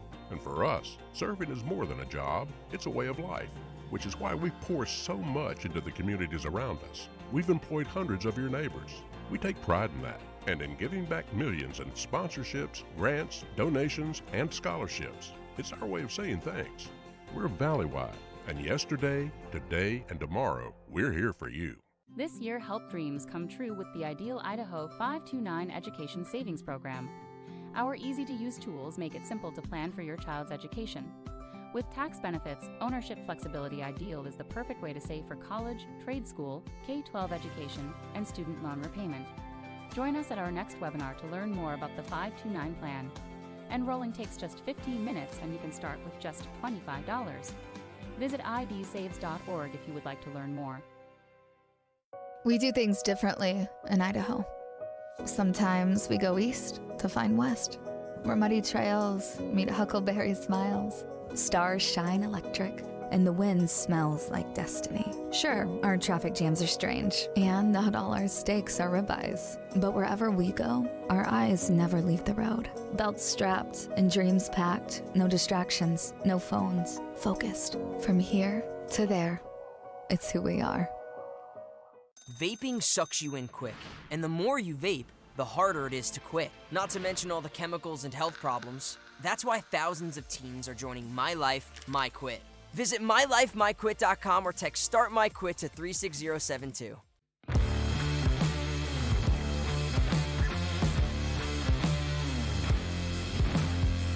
Idaho isn't your average state, and we are not your average people.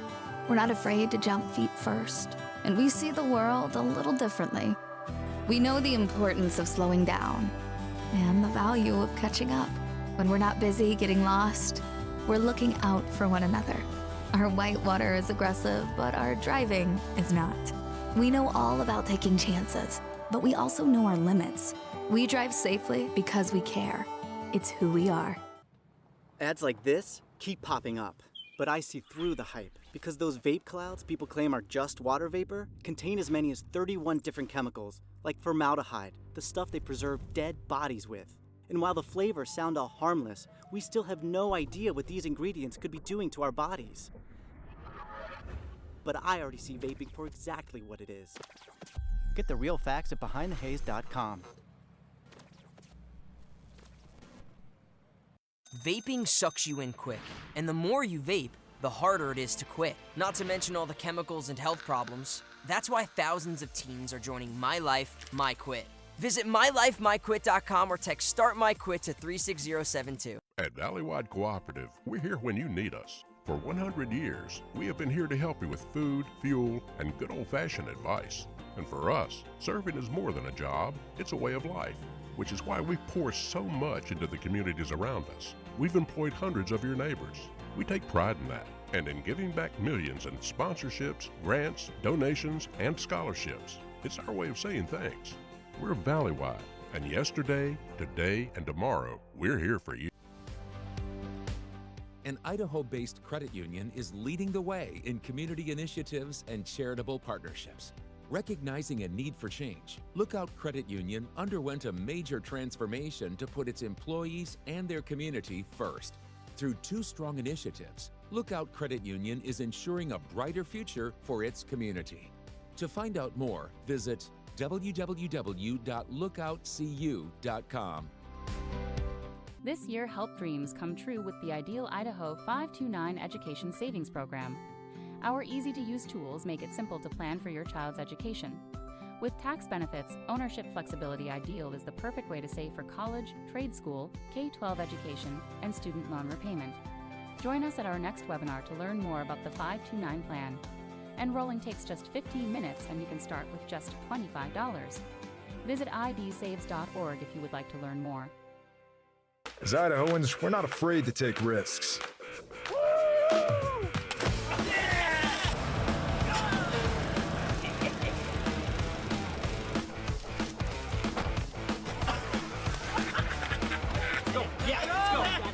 All the way, all the way. Go. All the way down, all the way down. Driving under the influence is not a risk we're willing to take. Be around to do more of what you love.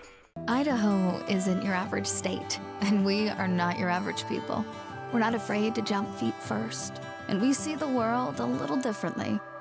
We know the importance of slowing down and the value of catching up. When we're not busy getting lost, we're looking out for one another.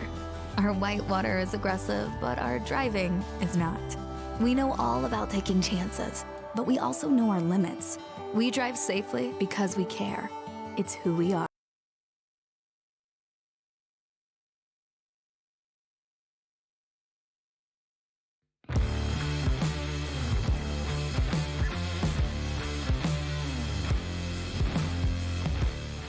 At Valleywide Cooperative, we're here when you need us. For 100 years, we have been here to help you with food, fuel, and good old-fashioned advice.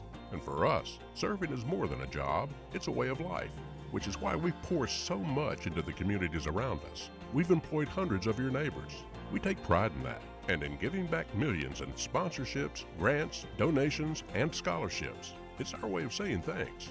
We're Valleywide, and yesterday, today, and tomorrow, we're here for you.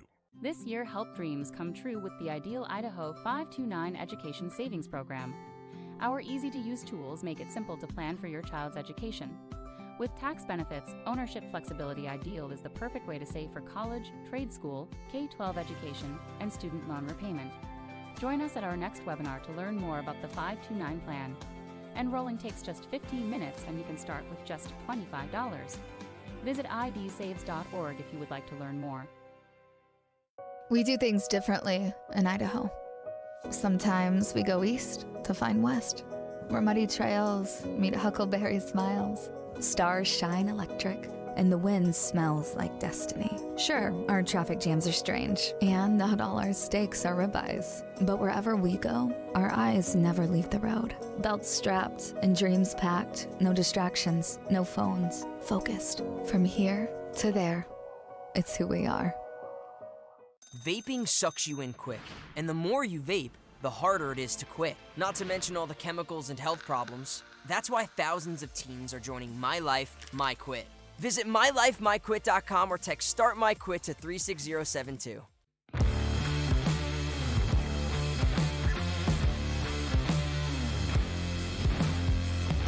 As Idahoans, we're not afraid to take risks.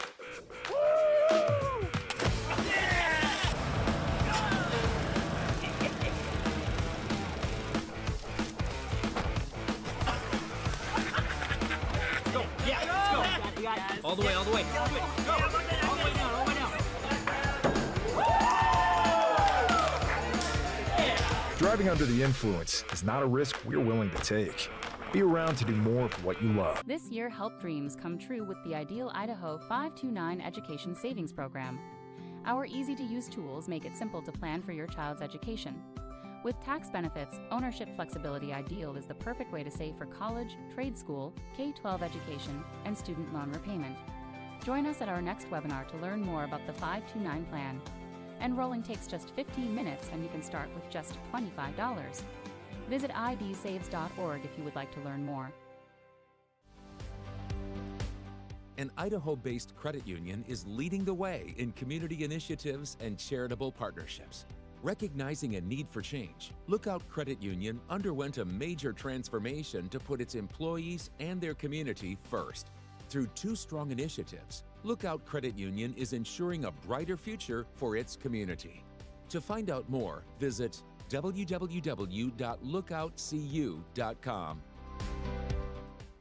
At Valleywide Cooperative, we're here when you need us. For 100 years, we have been here to help you with food, fuel, and good old-fashioned advice.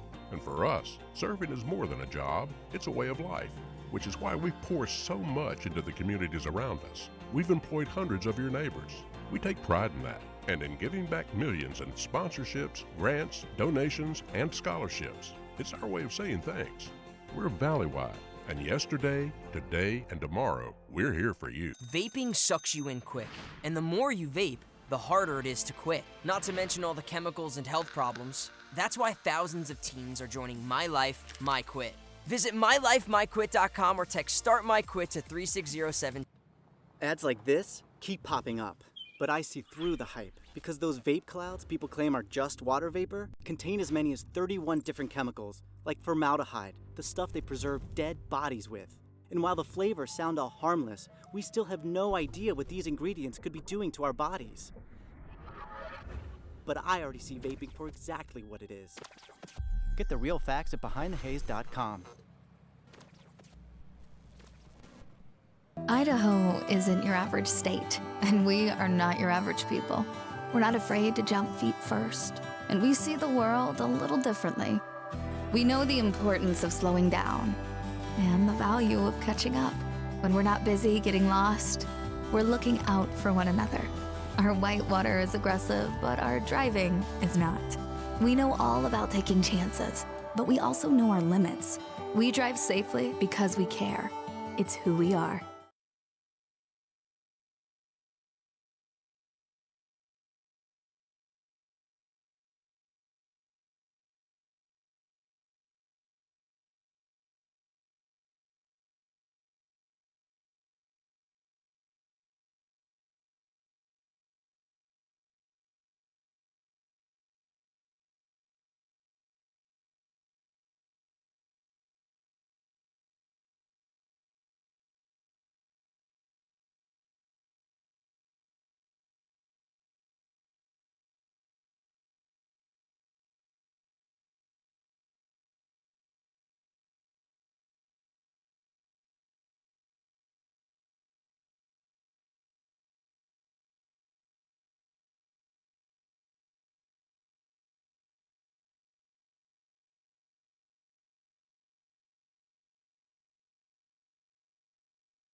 Welcome back to Ralston Stadium. We apologize for the long halftime. It is homecoming here tonight, so we were introduced to all of the homecoming royalty. It's always fun to see the young men and young women dressed up in their ties and the nice, pretty prom dresses. One of the royalty, the ladies, on crutches. I was ready to say, give her a golf cart. Yeah. On Drive 'em crutches out there with a whole knee brace on, which anybody who watches any volleyball knows that was an MCL. Or ACL. Either one. Who knows which one? Both set you up for a long recovery. So we watched the homecoming. Congratulations to all the homecoming royalty. And then we were privileged to watch the Idaho Falls Tiger cheerleading staff, or cheerleading team, perform. And then because they didn't want to be left out on homecoming night, the marching band came out. And it was nice to watch them. They're nice uniforms, smart looking, and perform, and did a great job. So we are now just 5 minutes left to go till we start the second half of play here at Ralston Stadium. The Broncos now coming out onto the field. The Tigers getting ready to do so. Jesse, as we look at this game, I think we can summarize it by saying the first half or the first quarter was all Broncos. No, yeah, it was. The entire first quarter was definitely all Broncos, whether it was passing, running, mostly running, obviously. They came out and surprised us with a couple throws, of course. But yeah, they've thrown more in the first half of this game than they have all season. Yeah, I think by a lot already. Yeah, it's I amazing. think they reached at least 10 or 12. They're more than that. Yeah, no, they've We should have kept stats on that because their throwing game has been great. Arvey, their receiver, has just been eating them alive. Williams made that touchdown just prior to the tight end. The tight end and linebacker. Yeah. Or is he a defensive end? I didn't. I guess he is marked as a receiver. It's a receiver. Jason Williams, yeah. He's just very tall, and he's a junior. They show him as a wide receiver and a safety. How is he getting in there and making those safety blitz? Must so he's be a lot making of some safety blitzes. But he's been all over the field, so he got that one touchdown. But RV having a great night. And Chase Cooper, impressing both of us with his arm and ability. If he could get his timing down, and I think that's indicative that they haven't thrown a lot this year. Yeah. But if he could get his timing down, I think he's deadly. Yeah. His arm strength is solid. I think he's work on that timing, and he's going to be a force to be reckoned with. Yeah, and for Idaho Falls, a little bit rough of a first half. Obviously, I mean, they've scored 14 points, which is great. That's what you want to be seeing if you're a Tigers fan. Just a little bit of trouble protecting Ellison back there, the quarterback. That's one of the bigger issues that we've seen so far tonight. But a lot of fun as they hey, folks, I know your screen just went black. We didn't lose power. They're getting ready to introduce the Tigers again for the second half of play. Just a lot of fun as they play some kind of musical game with the stadium lights. It's kind of fun. They start the smoke coming out of the Tigers' mouth. We just don't see the players coming out of the Tigers' mouth yet. But don't adjust your viewing screens. This is indeed what they want to have happen as we're coming back from half. Two of the bright spots for the Tigers. One, the kickoff return. Yeah. 80-plus yard kickoff return. What a great just spark for the Tigers. And that really was kind of that spark. I mean, It didn't all go perfect after that, but it gave them enough of a spark that just before halftime they could drive down the field and take it in for a touchdown to make it just a 2-touchdown lead for the Broncos. So it'd be interesting to see what they come up with as they come out of halftime. Were they able to make some adjustments and be able to take that offense that they showed us just before halftime and continue it, or do the Broncos come in and say, well, we spotted them a couple touchdowns. Now we're gonna take it to them, Right. Yeah, I think the key will be, I don't know. I mean, I was talking to you earlier, Tim, like last week. They had the same exact situation where they went down into the first half and they went down and scored on their 2-minute drill. And I think you sometimes see that a lot in college football and even the NFL. And it almost makes you think, me and my dad talk about this all the time. Why don't you just run that offense all the time? Well, that 2-minute offense is designed so that you operate without thinking. Right. You've got 4 or 5 plays called out, and boom, boom, boom. You don't have no huddles. You just go, go, go, go. And sometimes, especially in high school sports, I think we overthink things. Yeah. Right? We make it a little too complicated. We're trying to razzle-dazzle. We're trying to, go for the touchdown in the first play out of the series, right. Things like that. And in reality, as the Tigers and the Broncos, just as we had 2 scores back-to-back here by both teams, in a 2-minute drill scenario for both of those teams, took it down and scored, both of them. So both teams, I think, if they ran a 2-minute drill for the rest of the game, that could be, a 65 to 55 game. Basketball scores here for us. Yeah, don't think, just do. It reminds me of, what is that from? That's from Star Wars? No. That's Do or Do Not. Oh, that's right. That's right. Yeah, Do or Do Not. There's no try. I think it's from Top Gun Maverick. Where he said, there you go. Don't think, just do. So. Now look at you, movie genius here. Movie genius, try to be football genius. Are you a basketball genius too? I try. All right. I haven't been watching it as long as I have football. Folks, pay attention. When you see the GameStream production out there, look for Jesse Richens as the color or production guy. Yeah, you'll get all of the knowledge out there known to man from Jesse. Jesse's a great young man to work with. We appreciate him actually a communications major at his college up north of us here, and wants to be a play-by-play guy down the road. So he's going to take my job. That's okay. That's how it's supposed to go. Yeah. All right, we're getting ready to kick off. Tigers going to boot it downfield, and they do. They kick it. The Broncos are going to return it. I would have thought they would have bounced that in the end zone. After the 25, the 30, the 35, the 40, 45, 50. He could take it all the way. He's going to. That's Kigler Genera.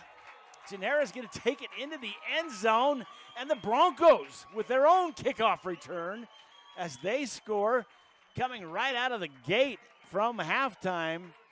What a great return. Again, following blockers.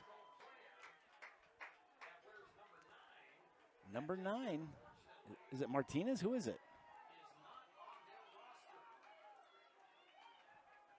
I have it. There's some debate going on right here. I showed it as number 5, Genera.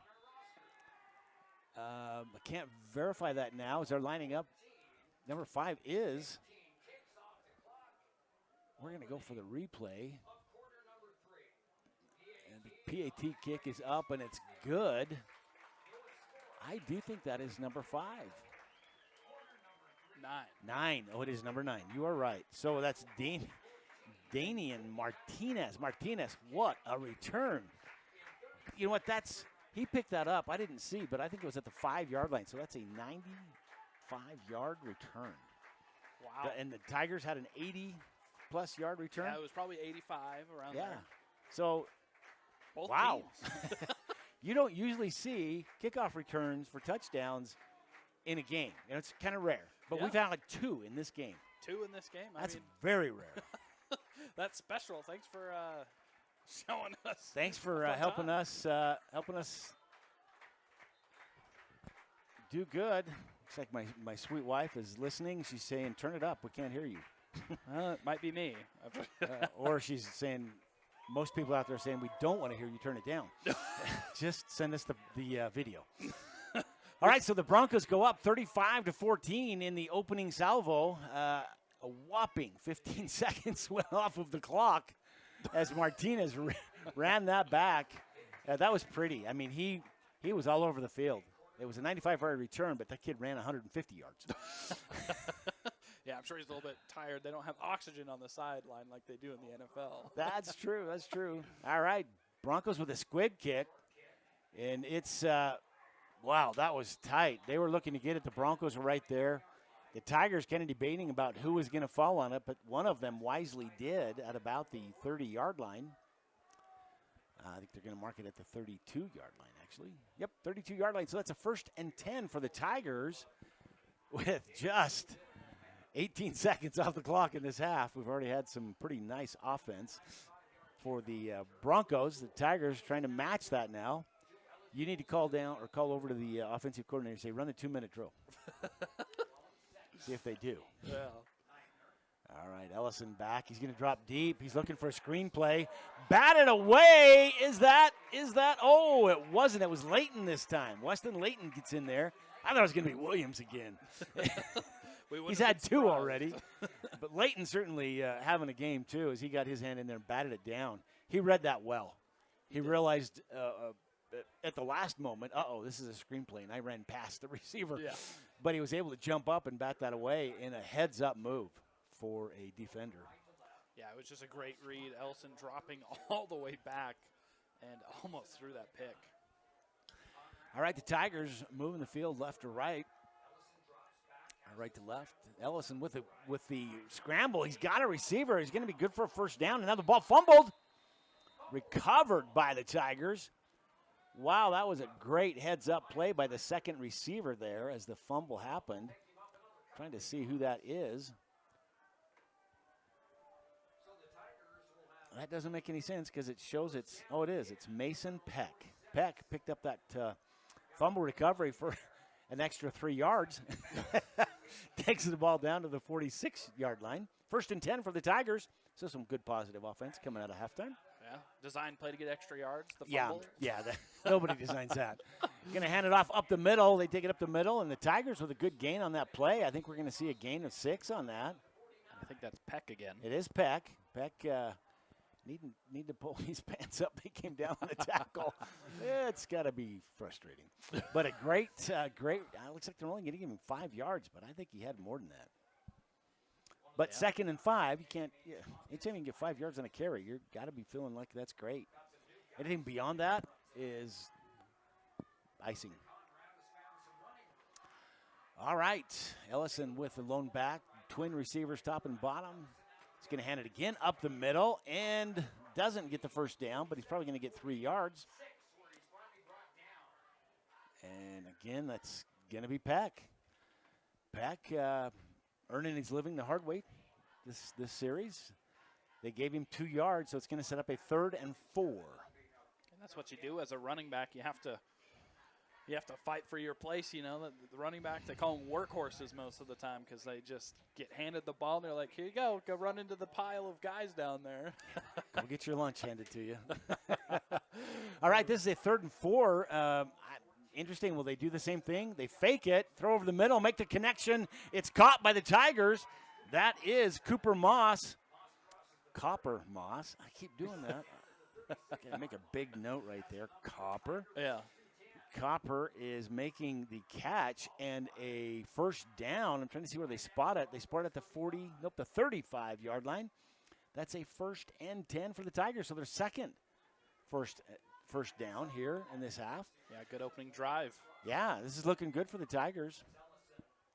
They didn't want to see that kickoff return, but they need to see some positive offense. Ellison throwing downfield. He had a receiver. It looked like it was in his hands, and it's tipped away by the Broncos defender. What a great move. I think that's number 0. Yeah, Tyler Johnson. That was an amazing play as a cornerback. I mean, Jagger Williams had him beat on that post route, but then Tyler Johnson jumps up and bats the ball out of the air. That was an amazing Honestly, play. I was looking at Williams thinking that's going to go in for a touchdown, Yeah. and then all of a sudden Johnson jumps up there and shows some talent, shows some athletic ability there. All right, Tigers going to hand it off again off the left guard, and it's going to be Peck again, as Peck probably picks up a gain of 3. Yeah, they're going to call it a gain of 3. 3rd down now, 3rd and 7. So, okay, Coach Jesse.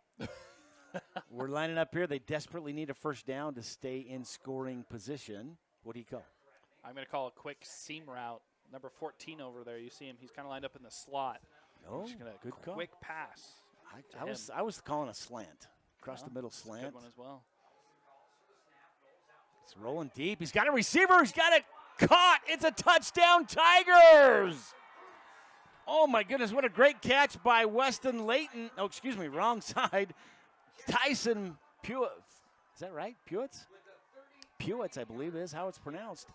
And nobody on him. The Broncos blew that coverage. He got past everybody, including the safety, and it went into the end zone for a beautiful touchdown. Now, I may have not called it perfectly, but it did go to number 14. Yeah, that's true. That's true. It wasn't the seam route, but it was all right, the fade we'll give route. you half credit. That was an awesome play design. Beautiful. The Tigers run a lot of these tunnel screens, and they fake the tunnel screen, and then 14, sorry, forgot his name here for a second. Pewitz. Yeah, Pewitz. Tyson Pewitz. Wait, 14, Copper Moss. Was it 14? I believe. Was it not? I thought it was 17. Oh, let's see. I'm trying to see on the replay. The kick up, the PAT is good. It is 17. So 14. it was Tyson. Boy, my eyes are not good. I could have swore I saw 7. Yeah. Either way, it was just a great play design. Great play. Yeah.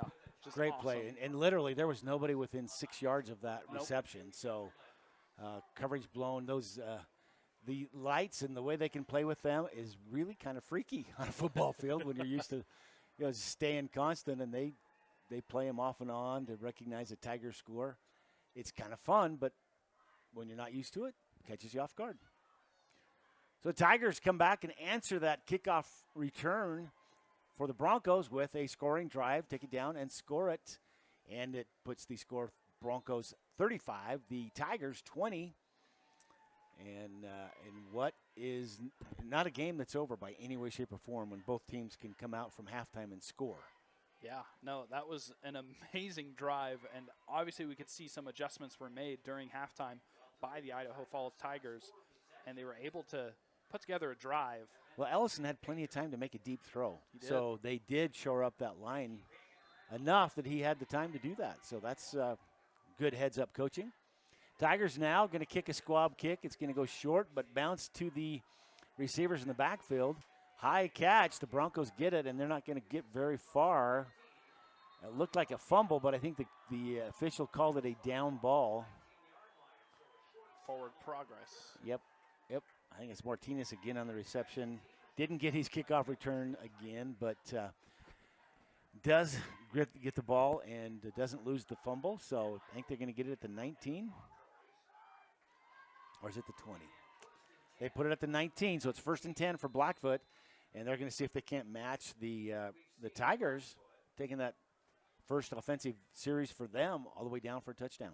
Yeah, and this will be their first offensive possession of the because half. of the kickoff return. So you're spot on, my friend. We'll see what adjustments they've made on the offensive side, because the Tigers were starting to clamp down a little bit more at the end of that first half. Yeah, well, Blackfoot's coaching staff is very wise. I would say we're going to see exactly what we just saw. That's a carry up the middle. They're going to pick up a gain of probably 8.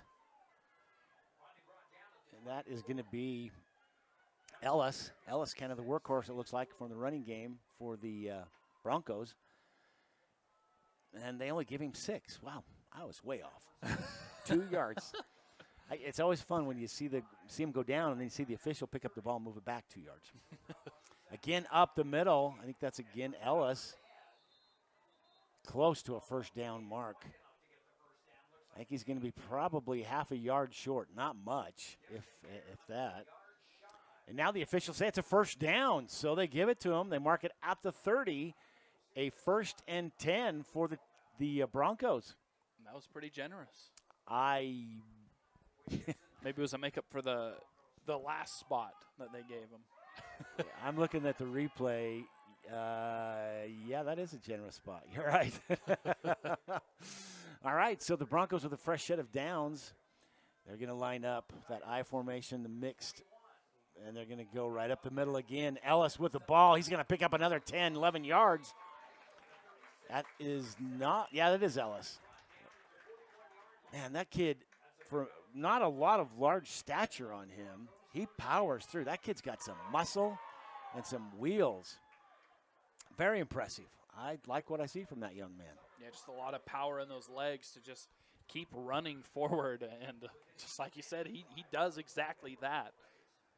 And just push it through the defenders. Ellis and Cooper, that combination there, both seniors. So lots of playing experience. They're going to hand it off up the middle again. Ellis tripped up as he goes across the line. They're only going to give him a credit for 2 yards. He fell 2 more yards beyond that, but they're not going to give him the credit. Maybe his knee hit down, right? Probably did. But, you know, any ball handler worth his weight is going to scramble and try to make everyone believe that his knee wasn't down when it was. That's what they pay him the big bucks for. Exactly. All right, the Broncos back to line of scrimmage.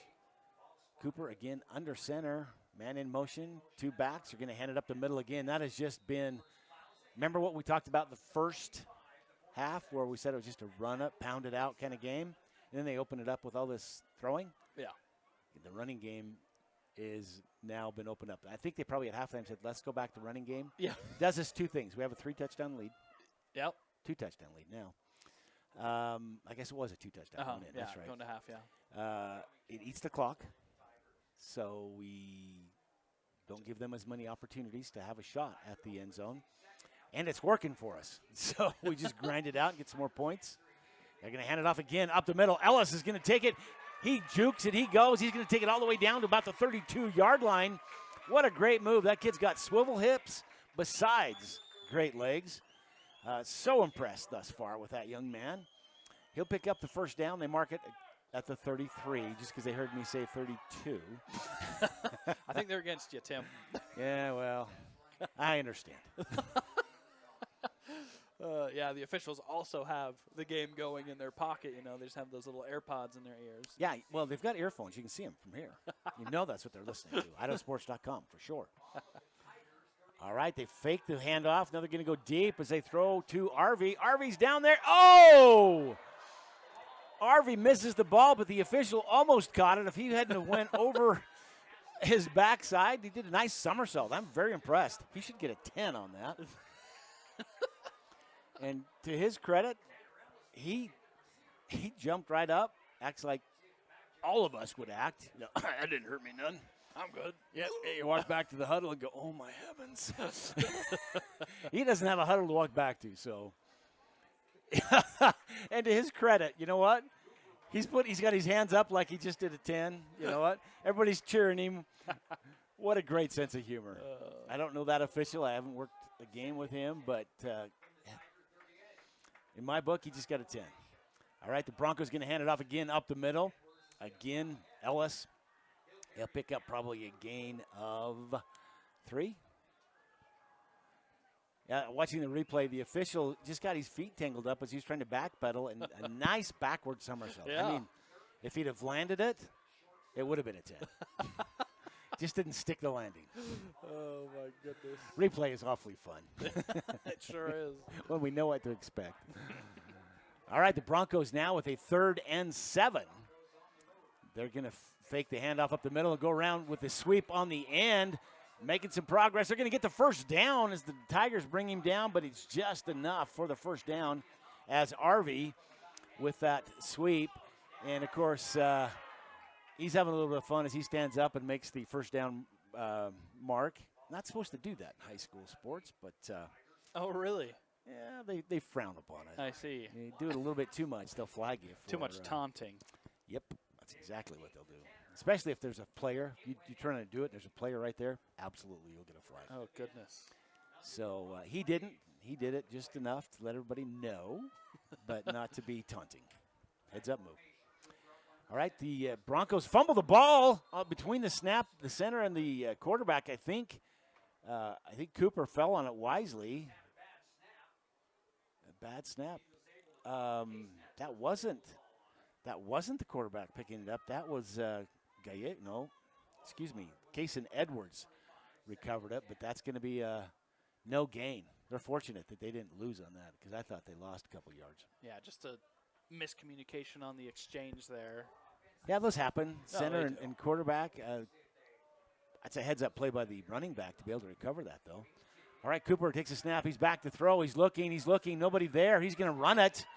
He's going to pick up the first down. He dances down the sideline, takes a hit, still going. What a power move by Cooper as he takes a strong hit. Most quarterbacks go out of bounds. He picks up another 5 yards because he doesn't go out of bounds. He will definitely feel that in the morning, however.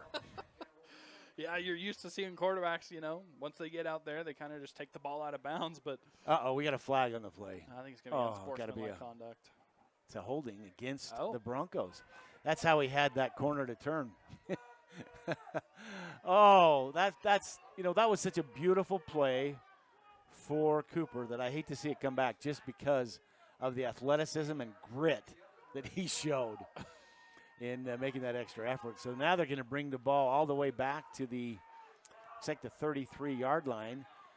It's going to set up 2nd and 20 instead of 1st and goal. They had it at the 3. Oh, my goodness. That hurts. That does. Hurts. Especially after a run like that where it just completely just had a good run. Yeah, Cooper's back there going, come on, that was my ESPN Top 10 highlights. Or the IdahoSports.com highlight. All right, Cooper back to pass.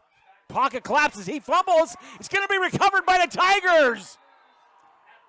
Tigers, number 78 with the recovery. That's Ridge Walker. They got that. Ridge Walker. Walker with a recovery. He stands up and takes his bow, as he should. And it's a Tiger ball. Bronco turnover when they were eating it up, going downfield.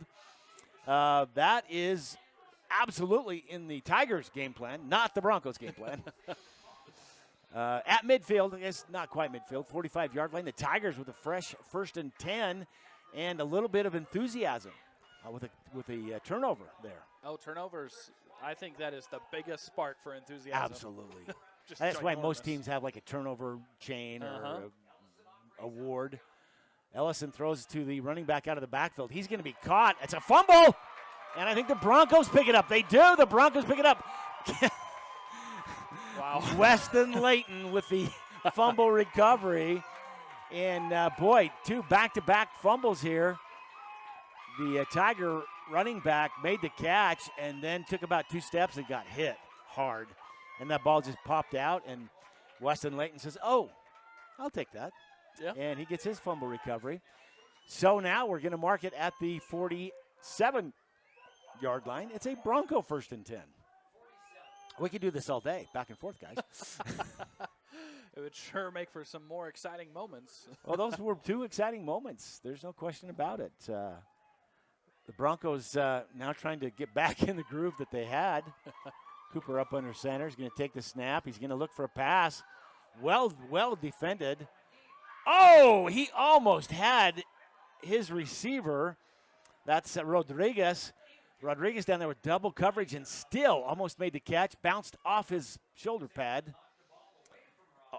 Was it a bounce or was it a defend? I got to look at the replay here. Falls incomplete, so that's going to set up a 2nd down for the Broncos. I thought it bounced off the top of his shoulder pad. That's what it looked like to me as well. Did it? Okay, the announcer saying that it was tipped by the Tigers. So we're going to watch the replay maybe. Here in 3 hours when it catches up. Yeah, well, they're going to run another play before we get that replay done. Yep. Cooper back to pass. Quick pass over the side. Catch is made by Arvey.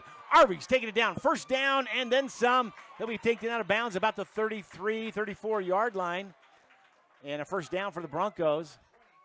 Watching the replay now, and we didn't catch it. Yep, I did not catch it. No, we missed it. But a 1st down on that play. Arvey just, man, he's doing at will once he makes that catch. He's easy, another 10-yard pickup on almost every carry. So a great game for Arvey, and Cooper making sure he gets it to Arvey. Smart move. Yeah, it was just a simple drag route across the middle, and then Arvey plants his foot and turns it left. It was just an awesome play. Left the Tigers hanging there. All right, going to take it up the middle. Ellis with a handoff. He's got 3 Tigers as he takes it forward for a gain of about 7. Depends on where they mark it, but he just carried 3 Tigers for another 3 yards.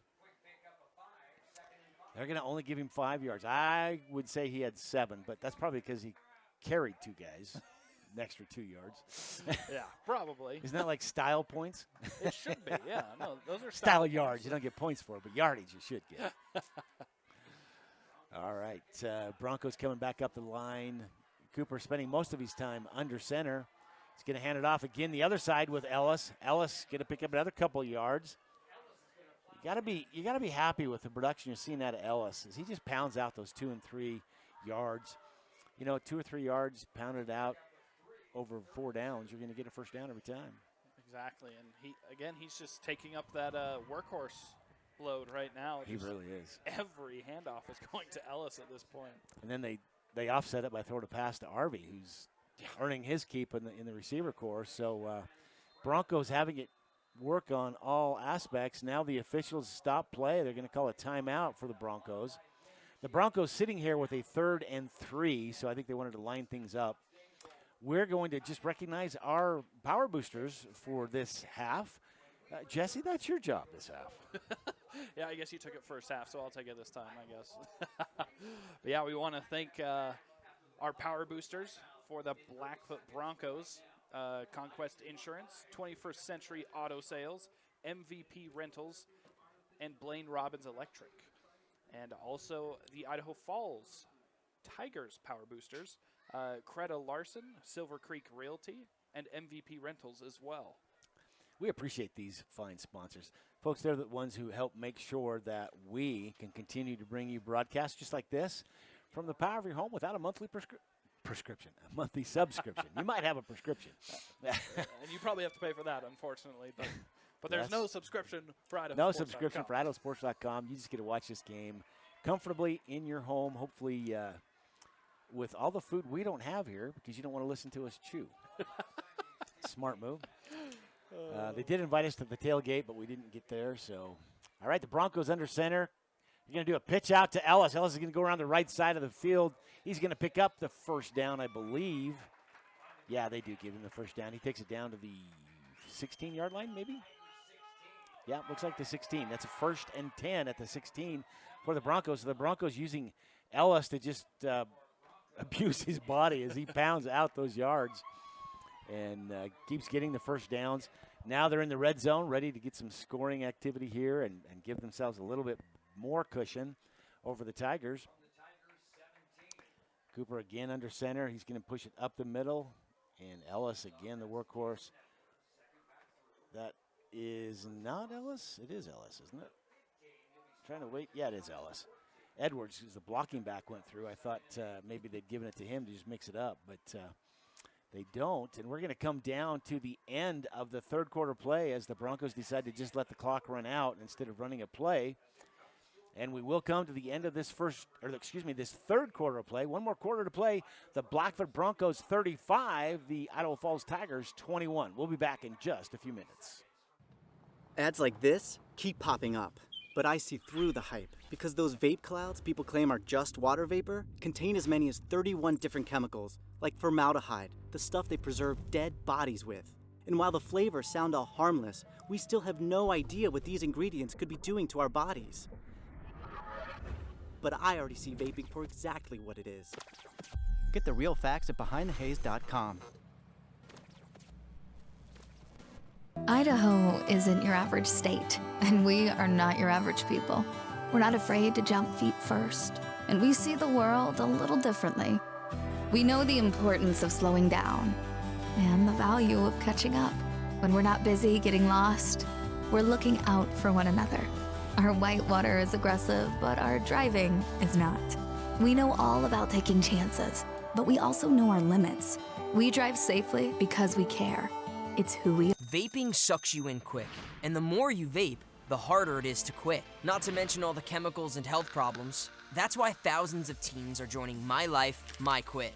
Visit mylifemyquit.com or text Start My Quit to 36072.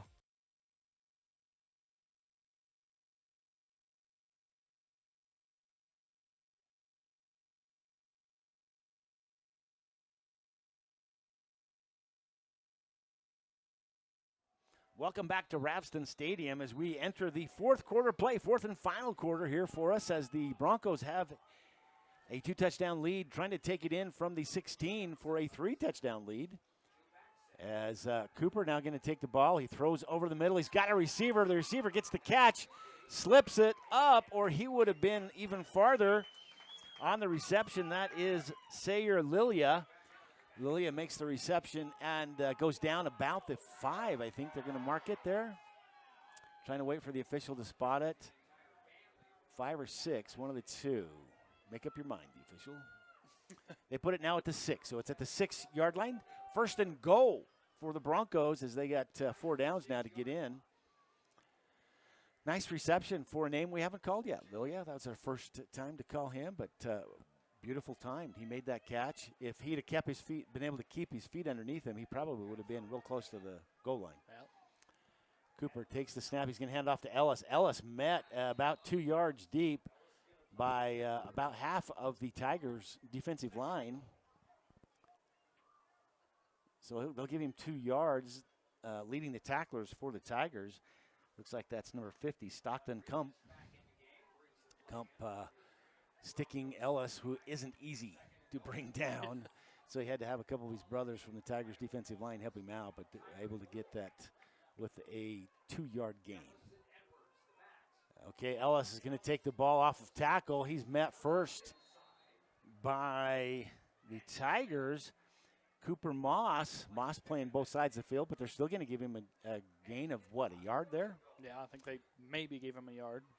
So with the ball at the 3.5-yard spot, third and goal, Broncos getting a little bit of the Tigers' goal line stance here. Yeah.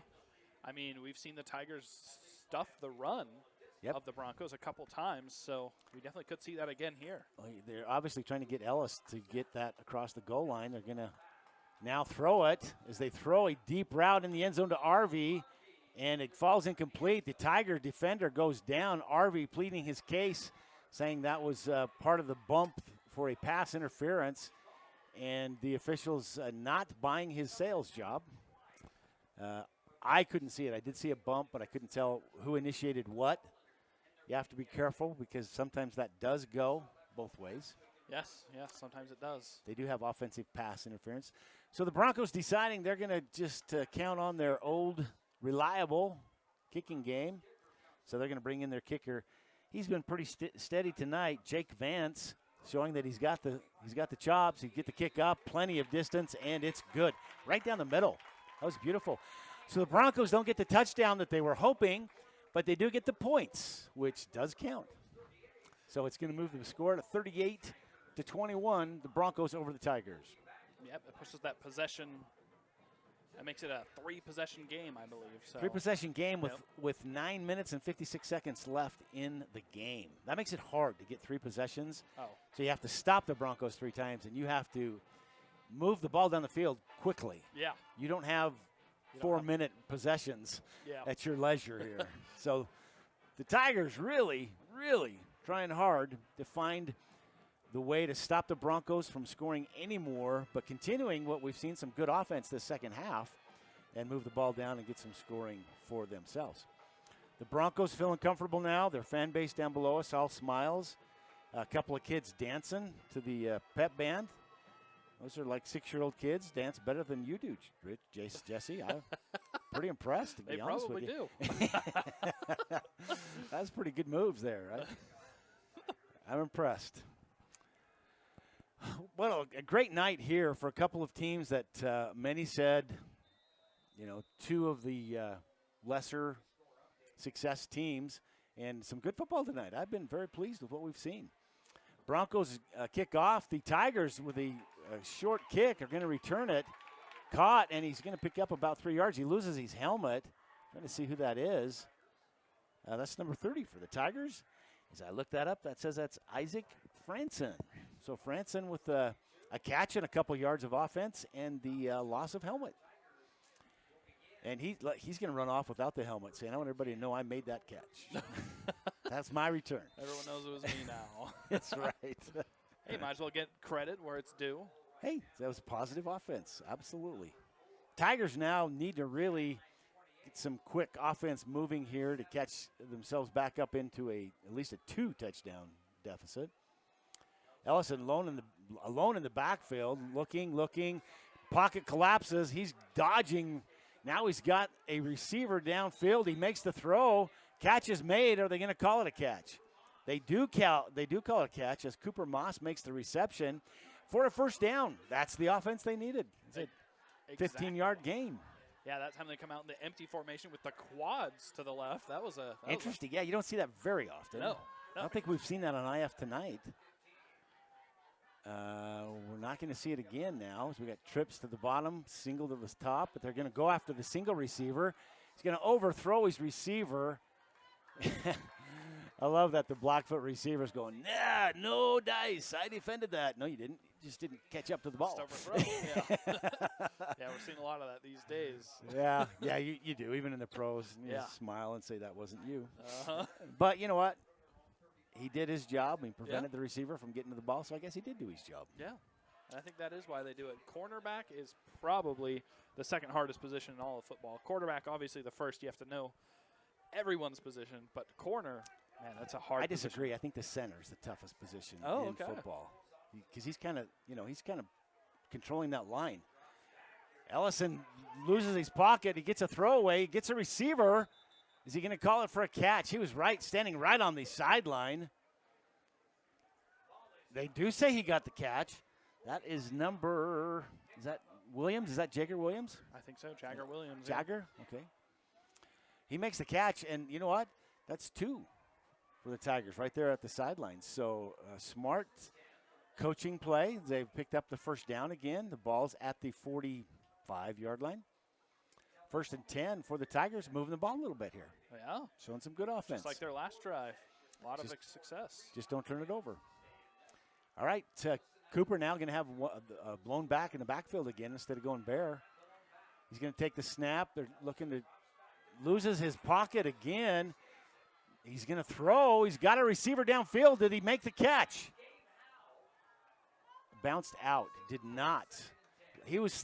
Gabe Howe was sliding. I thought he maybe caught the ball. I think it hit his thigh pad and bounced away. Yeah, I thought it was. I thought he pulled it in as well. I did not see the ball leave. I thought it was definitely. I didn't either, but when I looked with the binoculars, old man eyes, that helps. There was no ball in his hands, but it looked like it was right there in his gut. So I got to believe that bounced right off of that thigh pad. When you're sliding, there's not much you can do there. So it'll bring up a 2nd and 10 for the Tigers. Ellison in the backfield. The backfield's been collapsing on him, so he's got to make some quick passes here. And again collapses, and he doesn't get out of it as the entire Bronco team just takes him down. A flag flies now as things get a little bit chippy there. And I think the crowd beneath us thinks that that's going to go against the Tigers. It is going to go against the Broncos, an unsportsmanlike conduct against the Broncos. And that negated the sack. So that's going to be a 15-yard penalty, and I think that's going to be awfully close to a first down. Time they take that off. Lost 6 yards on the play. Is it an automatic first for an unsportsmanlike? I think so, because I think it is a 15. 15, but I think there was 16 yards, so that's why I'm kind of looking at that. Yeah, that's a good question. It's not enough for a first down, but did they call it an automatic? That's why I'm asking. It looks like they're not. I see an official holding up the fist for 4th down. Yep. Is it 4th down? It's 3rd down. No, it is 4th down. You are right. Okay, You're right. The official's now saying, wait a minute. Let's have a discussion. Yeah. Come on and let's talk about where we're going to go eat afterwards. Yeah. A couple of great places we could recommend. Since they didn't buy advertising with us tonight, we won't. Yes, but this would have been course. a great place to do that. All right, the officials have a confab. They don't change anything. We're going to stay with a 4th and 1.5 yards. The official telling the Tigers why that is not going to happen. Ellison kind of trying to defend his position, but nothing doing. We're going to set up a big 4th down now for the Tigers. 8 minutes and change to go. This is a must-do for the Tigers to stay in this game at all. Trying to get them the Broncos to jump off. They don't. Ellison going to have a collapse again, and he's going to be taken down for a huge loss. They're going to call a forward in the grass at the 48, but that's still a loss of, 12 yards. Turnover on downs. We got a Tiger that's slow to get up and now limping off the field. Gosh, I hope he's okay. That is Marquise Green. Green being helped off the field. Now looks like he's just kind of running it out, but must have taken a hard hit. But turnover on down, so the Broncos now at midfield roughly, having an opportunity to really put this game away. Yeah, they're probably just going to run the ball out here. I just imagine run up the middle every single play from here on out. Yeah, if I'm the coach, and again, that's the reason why I'm not, but that eats up the clock. It's certainly what they want to do is eat it up. So just hand it off to Ellis, let him chip out. What they do is they give it to Ellis, and Ellis is going to chip out 9 yards on that play. It's going to chip and you like. Yeah. It's not like my golf game chip. Oh. Best drives I hit all day. They're going to say he's 10 yards. They give him the first down. Wow. Yeah, my golf game is the best drive I have is my chip. Oh, there you go. Hey, if it works, right? Absolutely. The Broncos with a fresh set of downs now and a very comfortable lead. 7 minutes and change. They're going to just run this game as long as they can to eat up that clock. Again, hand up the middle to Ellis. Ellis doesn't get quite as much, but they are going to say he's probably going to get 4 yards. Maybe 5. And I think they're going to call him 5 yards. Man, 5 yards at a carry. Oh. Run the ball all night if he wanted to. If he keeps that up, it's going to be tough not to give him the IdahoSports.com player of the game. Yeah, just because of the amount of yardage. And I wish we had the stats. We don't. But he's got to be. Well over 100. Yeah, I was going to say he's got to be. If he's not at 100, he's darn close. Broncos hand it off again up the middle. They're just going to stay with their bread and butter as Ellis will pick up a couple of yards. That's about it. It's 2 yards, I think, on the carry. But more than anything, even on a 2-yard gain, they eat about 40 seconds off that clock. Yeah. So, yeah, wise move on their part. 3rd down and 3. I think Ellis could do that in his sleep. Probably. Snoring past the goal line. I mean, the first down line. Even maybe the goal line. He's capable. They'll probably take him off tackle on this one, you think? Yeah. They fake it to Ellis. They're going to go with the long look at him. Oh, my goodness. Great play. Well thought through. But Cooper throws over the head of his receiver who was in double coverage. But if he had a step or two on everybody, that is Hershey. He had the touchdown. Oh, he if did. the ball would have been right where he needed it to be instead of 2 yards beyond him, that was 6. Yep. And not much the Tigers could do, even though they had double coverage on him. They could not keep up. They were about 2 steps behind. So what are we doing here? We got a flag? Yeah. Oh, what was the flag? I missed it. I missed it. It's going to go against the Tigers, and that's going to be a 1st down for the Broncos. I think it may have been pass interference. They take it down to the 19-yard line. You're probably right. Because we did hear a lot of cheering coming from over here on the Blackfoot side, and I think they may have been excited to see that penalty. So they're going to hand it off to Ellis again. He's going to probably pick up 3 yards. Man, that young man just, you look at him, and from here, you don't think that that's a lot of power in them, but, he's not a lot of size. The big power backs you like to see. But tell you what, he's moving those chains.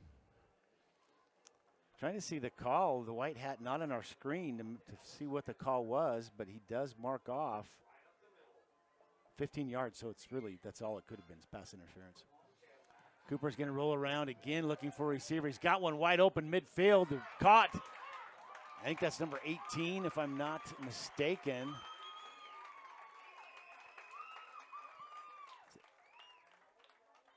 It is 18. It's hard not to make it look like a 10. Sayer Lilia, his 2nd catch, right there in the same spot as his 1st catch. That must be Lilia land. Yeah, there it is. It's right over there. That was pretty awesome catch. He made that catch and the turn. I'm not sure if he's a tight end, but that looked like a beautiful tight end move, didn't it? Yeah, I think it has him marked as a tight end. His parents are right down here in front of us, actually, wearing number 18. There they are. Their hoodies. They jumping up and down. I didn't know they could do the jumping jacks. That's cool. Sets up a 1st and goal at the 4 for the Broncos, now looking to just pound it in and get that cushion they need to put this game away. Cooper with a quick pass out into the slant, and it's caught. But he was brought down before he went across the line. Rodriguez making that catch. Jaden Rodriguez, I thought he had the touchdown. I did too. But the Tigers saying not that easy, so they threw him down at the 1. So it's going to be 2nd and goal, right? Yeah. I believe that was Sam LaPre on the tackle. Beautiful. He's a great corner for the Tigers. All right, now they're just going to let Ellis power it in. Or do they do a quarterback keeper? Looked like it. Cooper with quarterback keeper. I'm looking for a call. I'm not seeing one. Now it's a touchdown. What a delay there to see where the quarterback stood up, I think, and where his knee was. But they finally do give him the touchdown. I thought for a minute there they were going to say he wasn't in because nobody was making the call. Finally, one of them said, yeah, he was there. He broke the plane. Which, how could he not? The entire play ended in the end zone. Exactly. So. He stood up in the end zone. The Broncos now solidly in control of this game. Tigers playing for respect at this point in time, trying to get it in for respect. And for some pride, of course. All the same. Vance in. He's got another kick. Vance having a great night as he gets another extra point. And we're at 45-21. The Broncos comfortably in charge of the Idaho Falls Tigers on the Tigers' homecoming night. Not what they wanted to see for homecoming, but definitely what happens in high school football. Yeah, homecoming night getting spoiled, and that'll be the 2nd time this year because I think I remember I was here for the Skyline homecoming, and They lost as well on their homecoming night. Jesse, we got to make sure we don't put you out on the homecoming games any longer. You're bad luck. Got to keep me in Madison, Got to keep me up north. Well, there's a lot of northern games, though. Yeah, there are. North Fremont, I like to do it up in North Fremont. They're a great school up there. I've never even done one up there.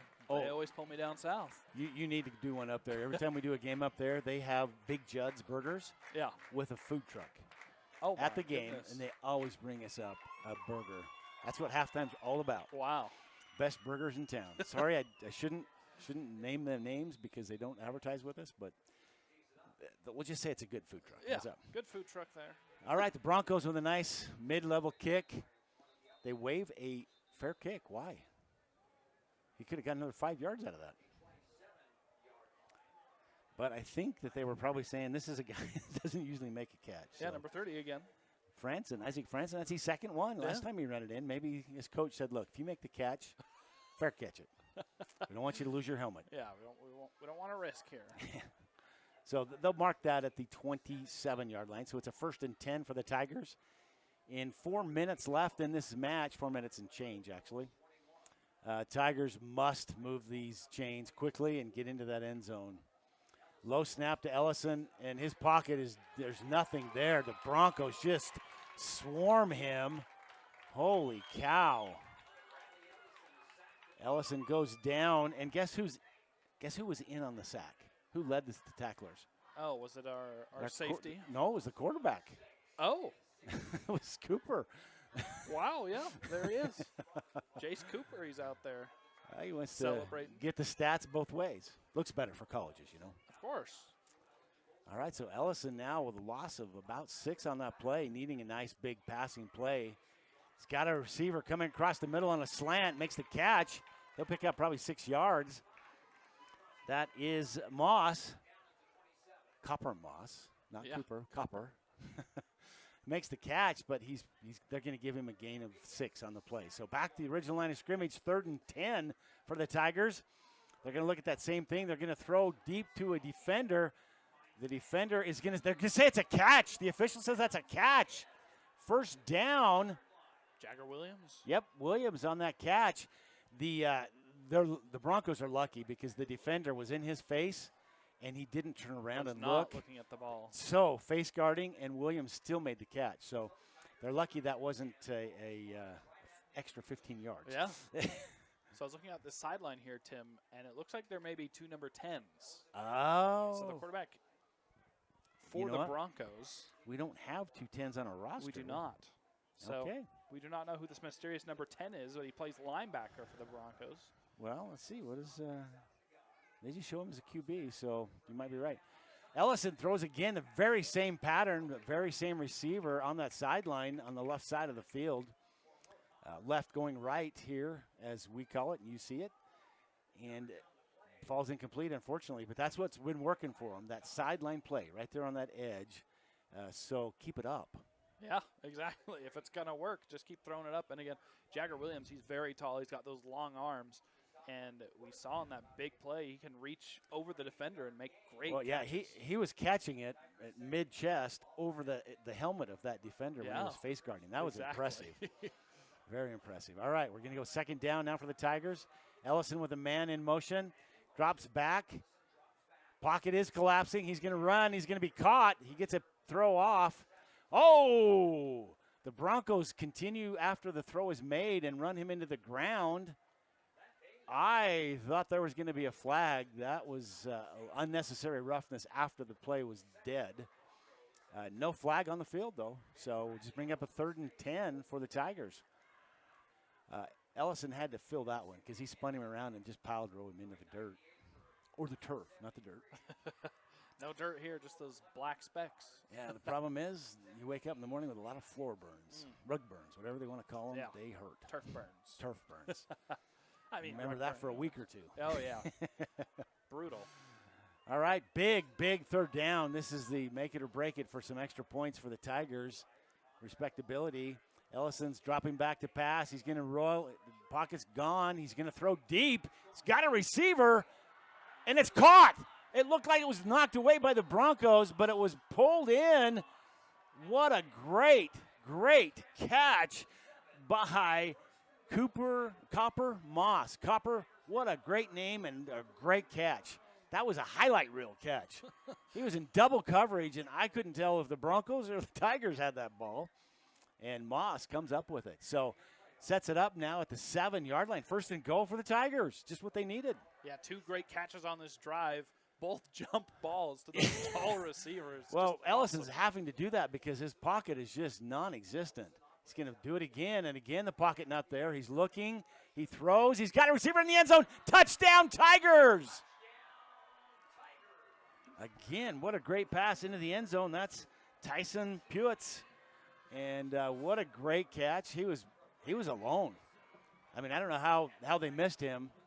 With a crossing route, and he just went over there and just kind of stood and was invisible. He stood on top of the orange, and he had the black. They just thought he was part of the end zone. Well, the Tigers not able to pull this game within reach at this point in time, but some respectability points as they get the touchdown, and will keep it from being an over 20-point lead. Yeah. Which is not what you want, but certainly some real sparks of positivity here as we watch Idaho Falls have some offense that they haven't shown for a while. They're going for the 2-point conversion, and we're going to have a flag as it looks like the Tigers flinched. Nice way of putting it, and that is exactly what they say, is that there was motion. False start, as Jesse has corrected me. Illegal motion, I think it's all the same. Yeah, they're going to mark off 5 yards either way, and now that the question is, do you still go for 2 or do you kick? That is the question. And they're going to go for 2, I'll bet.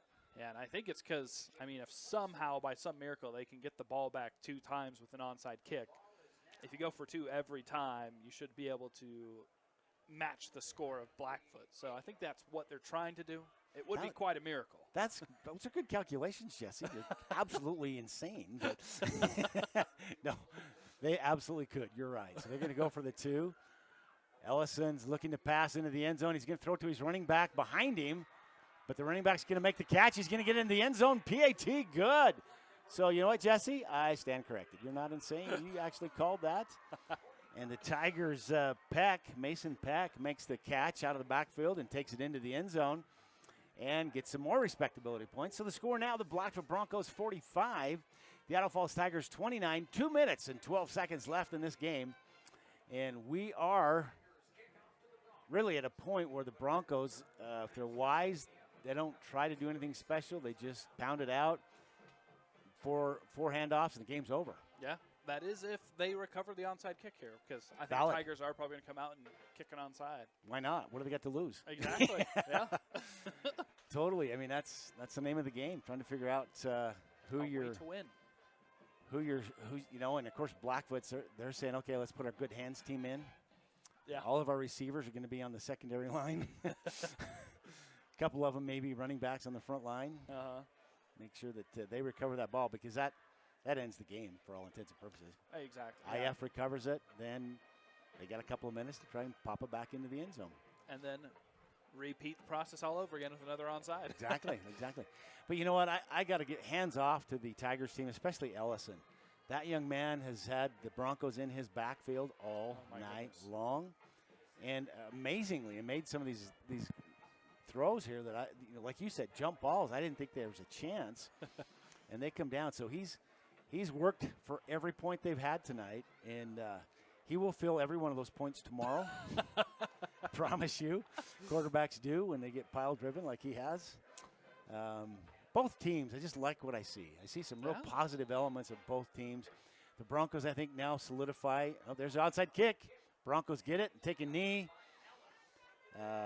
Ellis, of course, running back on the front line. Ellis takes it, just takes a knee and says, we're not going to mess around with this. We're not fumbling. We're not doing anything stupid. We're just going to have some offense. I would think that they will just hand it off. I don't think they'll take a knee. I think they'll just hand it off, try to get a first down, because then that's done. Yeah. I think that's what they'll do as well. We'll see what they decide to do. They could just go with a knee. But I think Idaho Falls still has 3 timeouts. We got 2 minutes and 12 seconds. I don't think this is knee territory. If it was under a minute, I would agree with that. Yeah. Cooper under center. He's going to throw a pass down to a lateral back pass, which is not what we predicted. But you know what? Arvey gets it. Arvey takes it all the way down to the 30-yard line. That's not Arvey. That, I stand corrected. That is Keaton Schoaf. Keaton Schoaf make the catch. He has not, we've not heard his name tonight. He's a sophomore. Well, I tell you what, sophomore, you just picked up a varsity letter. All right, the Tigers are going to call the timeout. We expected. Now, they don't call a timeout. It's a 2-minute warning. I forget. That's new. 2-minute warning this year at Idaho Sports. 2-minute warning. Oh. Really? Really? Would I lie to you? I don't know. I just met you. I'm just kidding. All right, that's valid. No, I'm just kidding. No, a 2-minute warning, that is, they used to do that in high school sports. Okay.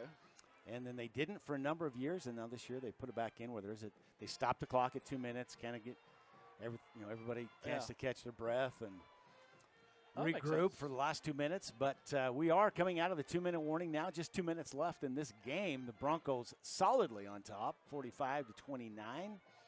Their game to lose. Yeah. And if they lost it, that'd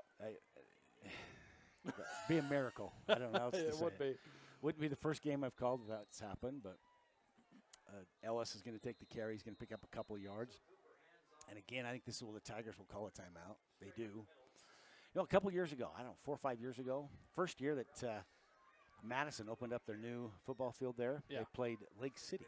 Okay. At Madison, the game's over, right? They're down by 10 points. There's a minute 50 left. The other team fumbles. They pick it up, take it down 5 or 6 yards, and they throw a bomb, get it to 5-yard line, take it in and score. Onside kick, recover it, take it in for a touchdown. Madison wins with like no time on the clock. It was the biggest comeback in Idaho sports I have ever seen. And I've been doing this a long time. Yeah, that is. Because we were all, player of the game's going to be in Lake City's, so-and-so. All of a sudden, we're like, wait, what? Yeah, oh my goodness. It was pretty exciting. Actually, you had a viewer in Connecticut typing in. Wow. Best game ever. I'm all right. That viewers is in Connecticut, I'll take that. Oh, wait. Yeah, viewers in Connecticut, that's great. But it was just a fabulous turnaround of the game. And a heartbreaking loss for the Lake City team, but Madison, wow, they had what they wanted. So moral of the story, anything can happen. That's right. Blackfoot get it back to pass. They're going to be caught by the Tigers as Cooper is taken down. Trying to see who led. There's 3 Tigers in there, and I can't see anybody's. I think that's 16. Is that there is no 16, so it can't be. No, yeah, Johnny Piper. Was 16. it Piper? Oh, I'm looking on the wrong side. Johnny Piper. So Piper got in there and made a great sack, brought him down. He had him by the legs, and he went down, slowed him up enough to get the other 2 teammates to take him down. So going to be a little bit of a loss on the play. And the Tigers again take a timeout. They've got one more timeout left to go, I think. Is that right? I think so. No, they don't show any. Oh, that might be it then. Oh, yeah. Minute 34 to go. Their last time out, so it's a 3rd down, 3rd and 14 now after that sack. Piper getting some positive stats there as he gets a sack or a loss of 4 on the play. And the Broncos, they got to get the first down. They get the first down, and then they start taking the knees. Yeah, exactly. It's all over. But yeah, big deal. 3rd and 15 though, so it'll be. You haven't seen the Broncos get sacked much. That was pretty interesting. They're going to give the ball back to Ellis. Ellis just pounds it through, takes it all the way down. Ooh, it's going to be about 5 yards short of the first down. It's a 5? Yeah, it looks like about 5 yards short. I'll bring up a 4th and 5, and of course they're going to go for it. Of course. What, punt from here? Yeah, no. you end the game if you get the first down here. Yeah, and if you don't, they're deep in their own territory with under a minute to go because the Tigers are out of timeouts now. We're going to drop under a minute to play as the Broncos just hanging around. I think they're going to call a timeout as they get down to a play clock violation area. They're acting that way anyway. That or take the penalty. I would imagine a timeout. Yeah. Yeah, they're going to call a timeout. Smart move, actually. Now we've got 46 seconds left to go. Solidly, the Broncos game at this point in time. It's all over but the singing. Yep. Are you going to sing for us? I will not be singing for us tonight. Well, fortunately, neither will I. Tough night for the Tigers as far as a win-loss category. They don't up their win-loss category. They'll go a 1-6 team now. But this is a much better team than I saw play the last time I watched them. Oh, yeah. No, they were looking a lot better tonight and showing a lot of promise for the rest of the season. Definitely. Yeah, I would like to see them get a couple more wins in the win category versus the loss. I think they've got the talent to do so and shore up that line a little bit to give Ellison a little more time. Oh, we're going to get a field goal here. Wow, you're right. Vance in to kick a 42-yard field goal. He's got the distance. He does not. It goes shy to the left. So, you know what? I think that's a great gutsy play. Give your field goal kicker a 42-yarder. He had the distance. He just shanked it a little bit. Yeah. I think next play, I think I'd see him make that. Oh, yeah. He learns. The experience that he gets from that, you want it. Because, if it comes down to playoffs and you're down by 2, you want a guy who can kick 42-yard field goals. Yeah, and if you're going to win the game on a field goal, definitely. Absolutely. So it'll be a turnover on downs. We're now down at 41 seconds for the Tigers. And my guess is they'll just drop back and throw a couple of Hail Marys. Yep. That's what I expect to see. Oh, timeout. Well, it's got to be a timeout Broncos because the Tigers don't have any. Yeah. I'm just really confused as to why they called a timeout. Yeah, not really any need for a timeout here late, up by 2 scores still. Oh, you know what? This is a great time to put in some of the underclassmen. Oh, yeah. Get a couple of seconds of varsity action. You get your letter, right? Get some experience. Why not? Yeah. Throw them in there. Let them get some experience, like you said, because you have some seniors on the team. So these seniors are going to have to be replaced by somebody, and it's probably these lower classmen. They got a number of sophomores on that team, probably a couple of juniors who need some playing experience. Good time to get them in the game. And I think Coach Stewart is probably one of those guys that does that. I see a couple of numbers out there that we haven't seen a lot, a couple that we have, so maybe I'm wrong. Tyler Johnson up there at the top of the screen. Nope, he didn't put in many underclassmen. They're just strategizing so they don't give up the long ball. Ellison back, he's looking deep. He's now looking at his secondary receiver. He throws over the middle. It's caught and then fumbled. Nope, they're going to call it an incomplete pass. He had it. The Broncos, great defense played there. He stripped him, so it came out and was called incomplete. That's Jason Williams, of course. Jason having a great defensive and offensive game, really, but strong defense tonight. And he just stripped that right out of the receiver's hand. Now 33 seconds left as the Tigers looking to get some offense going. Ellison with one back in the backfield. He's looking, trying to go downfield. He's stepping out of his box. He throws it at Williams again and underthrown. That's probably the first, maybe second pass we've seen Ellison underthrow. He's overthrown a few, but not under. Yeah, he doesn't underthrow the ball very often. He has a very, very talented arm. Well, when you consider he's running when he's doing that. Exactly. I can't walk and chew gum, let alone run and throw. Oh, my goodness. That's impressive. That just shows the athleticism of Ellison. And strength. Now at third down, Ellison looking to just get a first down, and he's going to not have it. Oh, my goodness. Throws over intending for Moss. It looked like Moss had it, but it falls incomplete, and now there's a fourth down. I'd go for it. I mean, 21 seconds. Why not? Yeah. I mean, there's you just have a chance to run another play, get some. Yeah. If you get a first down and you get you stop the clock and you get another shot. Yeah. And, of course, they're listening to our broadcast because they do line up to run the fourth down, not punt. Ellison back. really no penetration. Oh, now they get into the backfield. Ellison running for his life. We're going to get a holding call as a flag comes into the play. Ellison throws. Even if he has a receiver, and he does, it's not going to count. Pearson makes the catch, but it's all coming back because there's going to be a hold in the backfield. And the official now indicates hold on the Tigers. It'll come back half the distance to the goal, in fact. Yeah, that will be a very long ways to walk all the way back there. Yeah, and that would have been a first down at midfield. Give him one shot in the end zone. 6.8 seconds left. One last play. And Ellison's got a good arm. I don't think he can throw the distance, so he's got to get it to somebody who's got some wheels and some distance between his defender to get in the end zone. Yep. That is demoralizing for the Tigers. Kudos to the Tigers faithful. If you look across the way at the Tigers, there's a few people leaving, but for the most part, they're all here cheering on that team. Yep. Ellison now at the 4-yard line, and they're going to now blow the play dead. Game is over. That's the final score.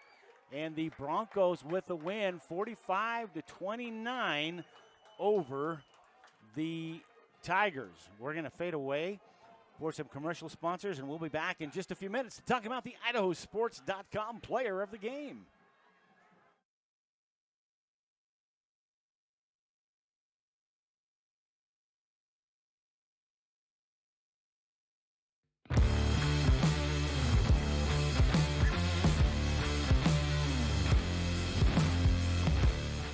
At Valleywide Cooperative, we're here when you need us. For 100 years, we have been here to help you with food, fuel, and good old-fashioned advice. And for us, serving is more than a job, it's a way of life, which is why we pour so much into the communities around us. We've employed hundreds of your neighbors. We take pride in that, and in giving back millions in sponsorships, grants, donations, and scholarships. It's our way of saying thanks. We're Valleywide, and yesterday, today, and tomorrow, we're here for you. This year, help dreams come true with the Ideal Idaho 529 Education Savings Program. Our easy-to-use tools make it simple to plan for your child's education. With tax benefits, ownership flexibility, Ideal is the perfect way to save for college, trade school, K-12 education, and student loan repayment. Join us at our next webinar to learn more about the 529 plan. Enrolling takes just 15 minutes, and you can start with just $25. Visit idsaves.org if you would like to learn more. We do things differently in Idaho. Sometimes we go east to find west, where muddy trails meet huckleberry smiles. Stars shine electric, and the wind smells like destiny. Sure, our traffic jams are strange, and not all our steaks are ribeyes. But wherever we go, our eyes never leave the road. Belts strapped and dreams packed, no distractions, no phones, focused. From here to there, it's who we are. Vaping sucks you in quick, and the more you vape, the harder it is to quit. Not to mention all the chemicals and health problems. That's why thousands of teens are joining My Life, My Quit. Visit mylifemyquit.com or text Start My Quit to 36072.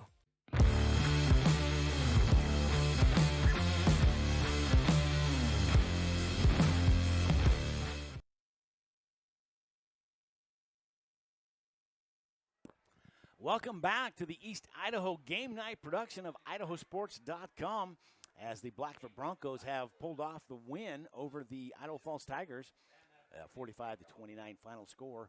We talked off of the break. There's a number of players that we could look at. A lot of great production from the Broncos tonight. Jason Williams, certainly somebody you have to talk about.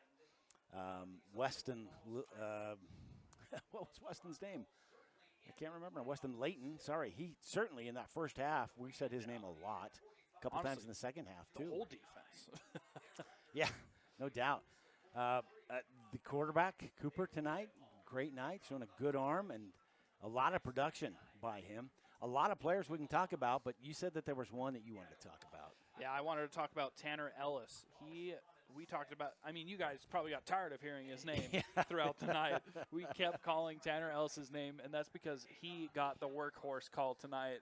I can't even imagine how many carries he had, over 20. I don't know how many carries he had, but he has to have at least 125 yards of production. Yeah, and I think 2 touchdowns. Yeah, But RV was in there too. That's true. RV was in there. RV was in there. He's made a lot of great catches, got some scores. I love it when there's a team where we have 4 or 5 different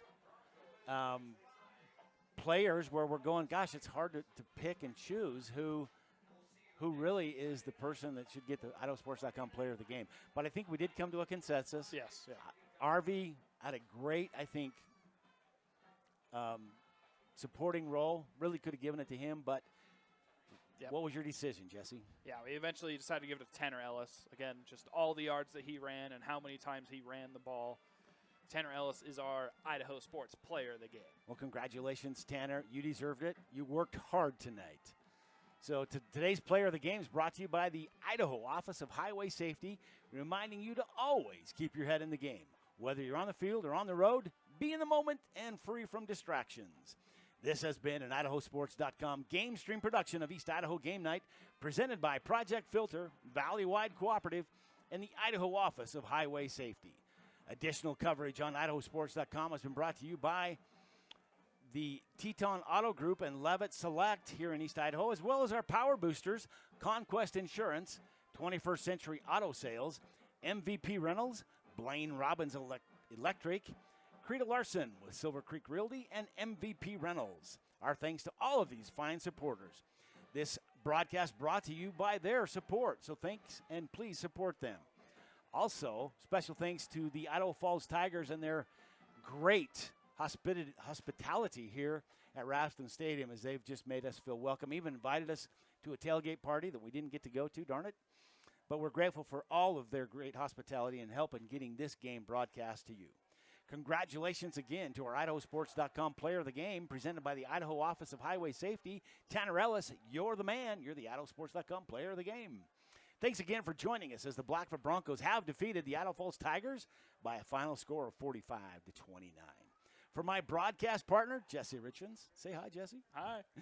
And everyone else behind the scenes here at IdahoSports.com, and there's many of them. We express our gratitude. You don't get to see them or hear them, but we are grateful for them. On behalf of all of us here at IdahoSports.com, I'm Tim Belknap. We're signing off for tonight, but we'll see you again next week here on IdahoSports.com.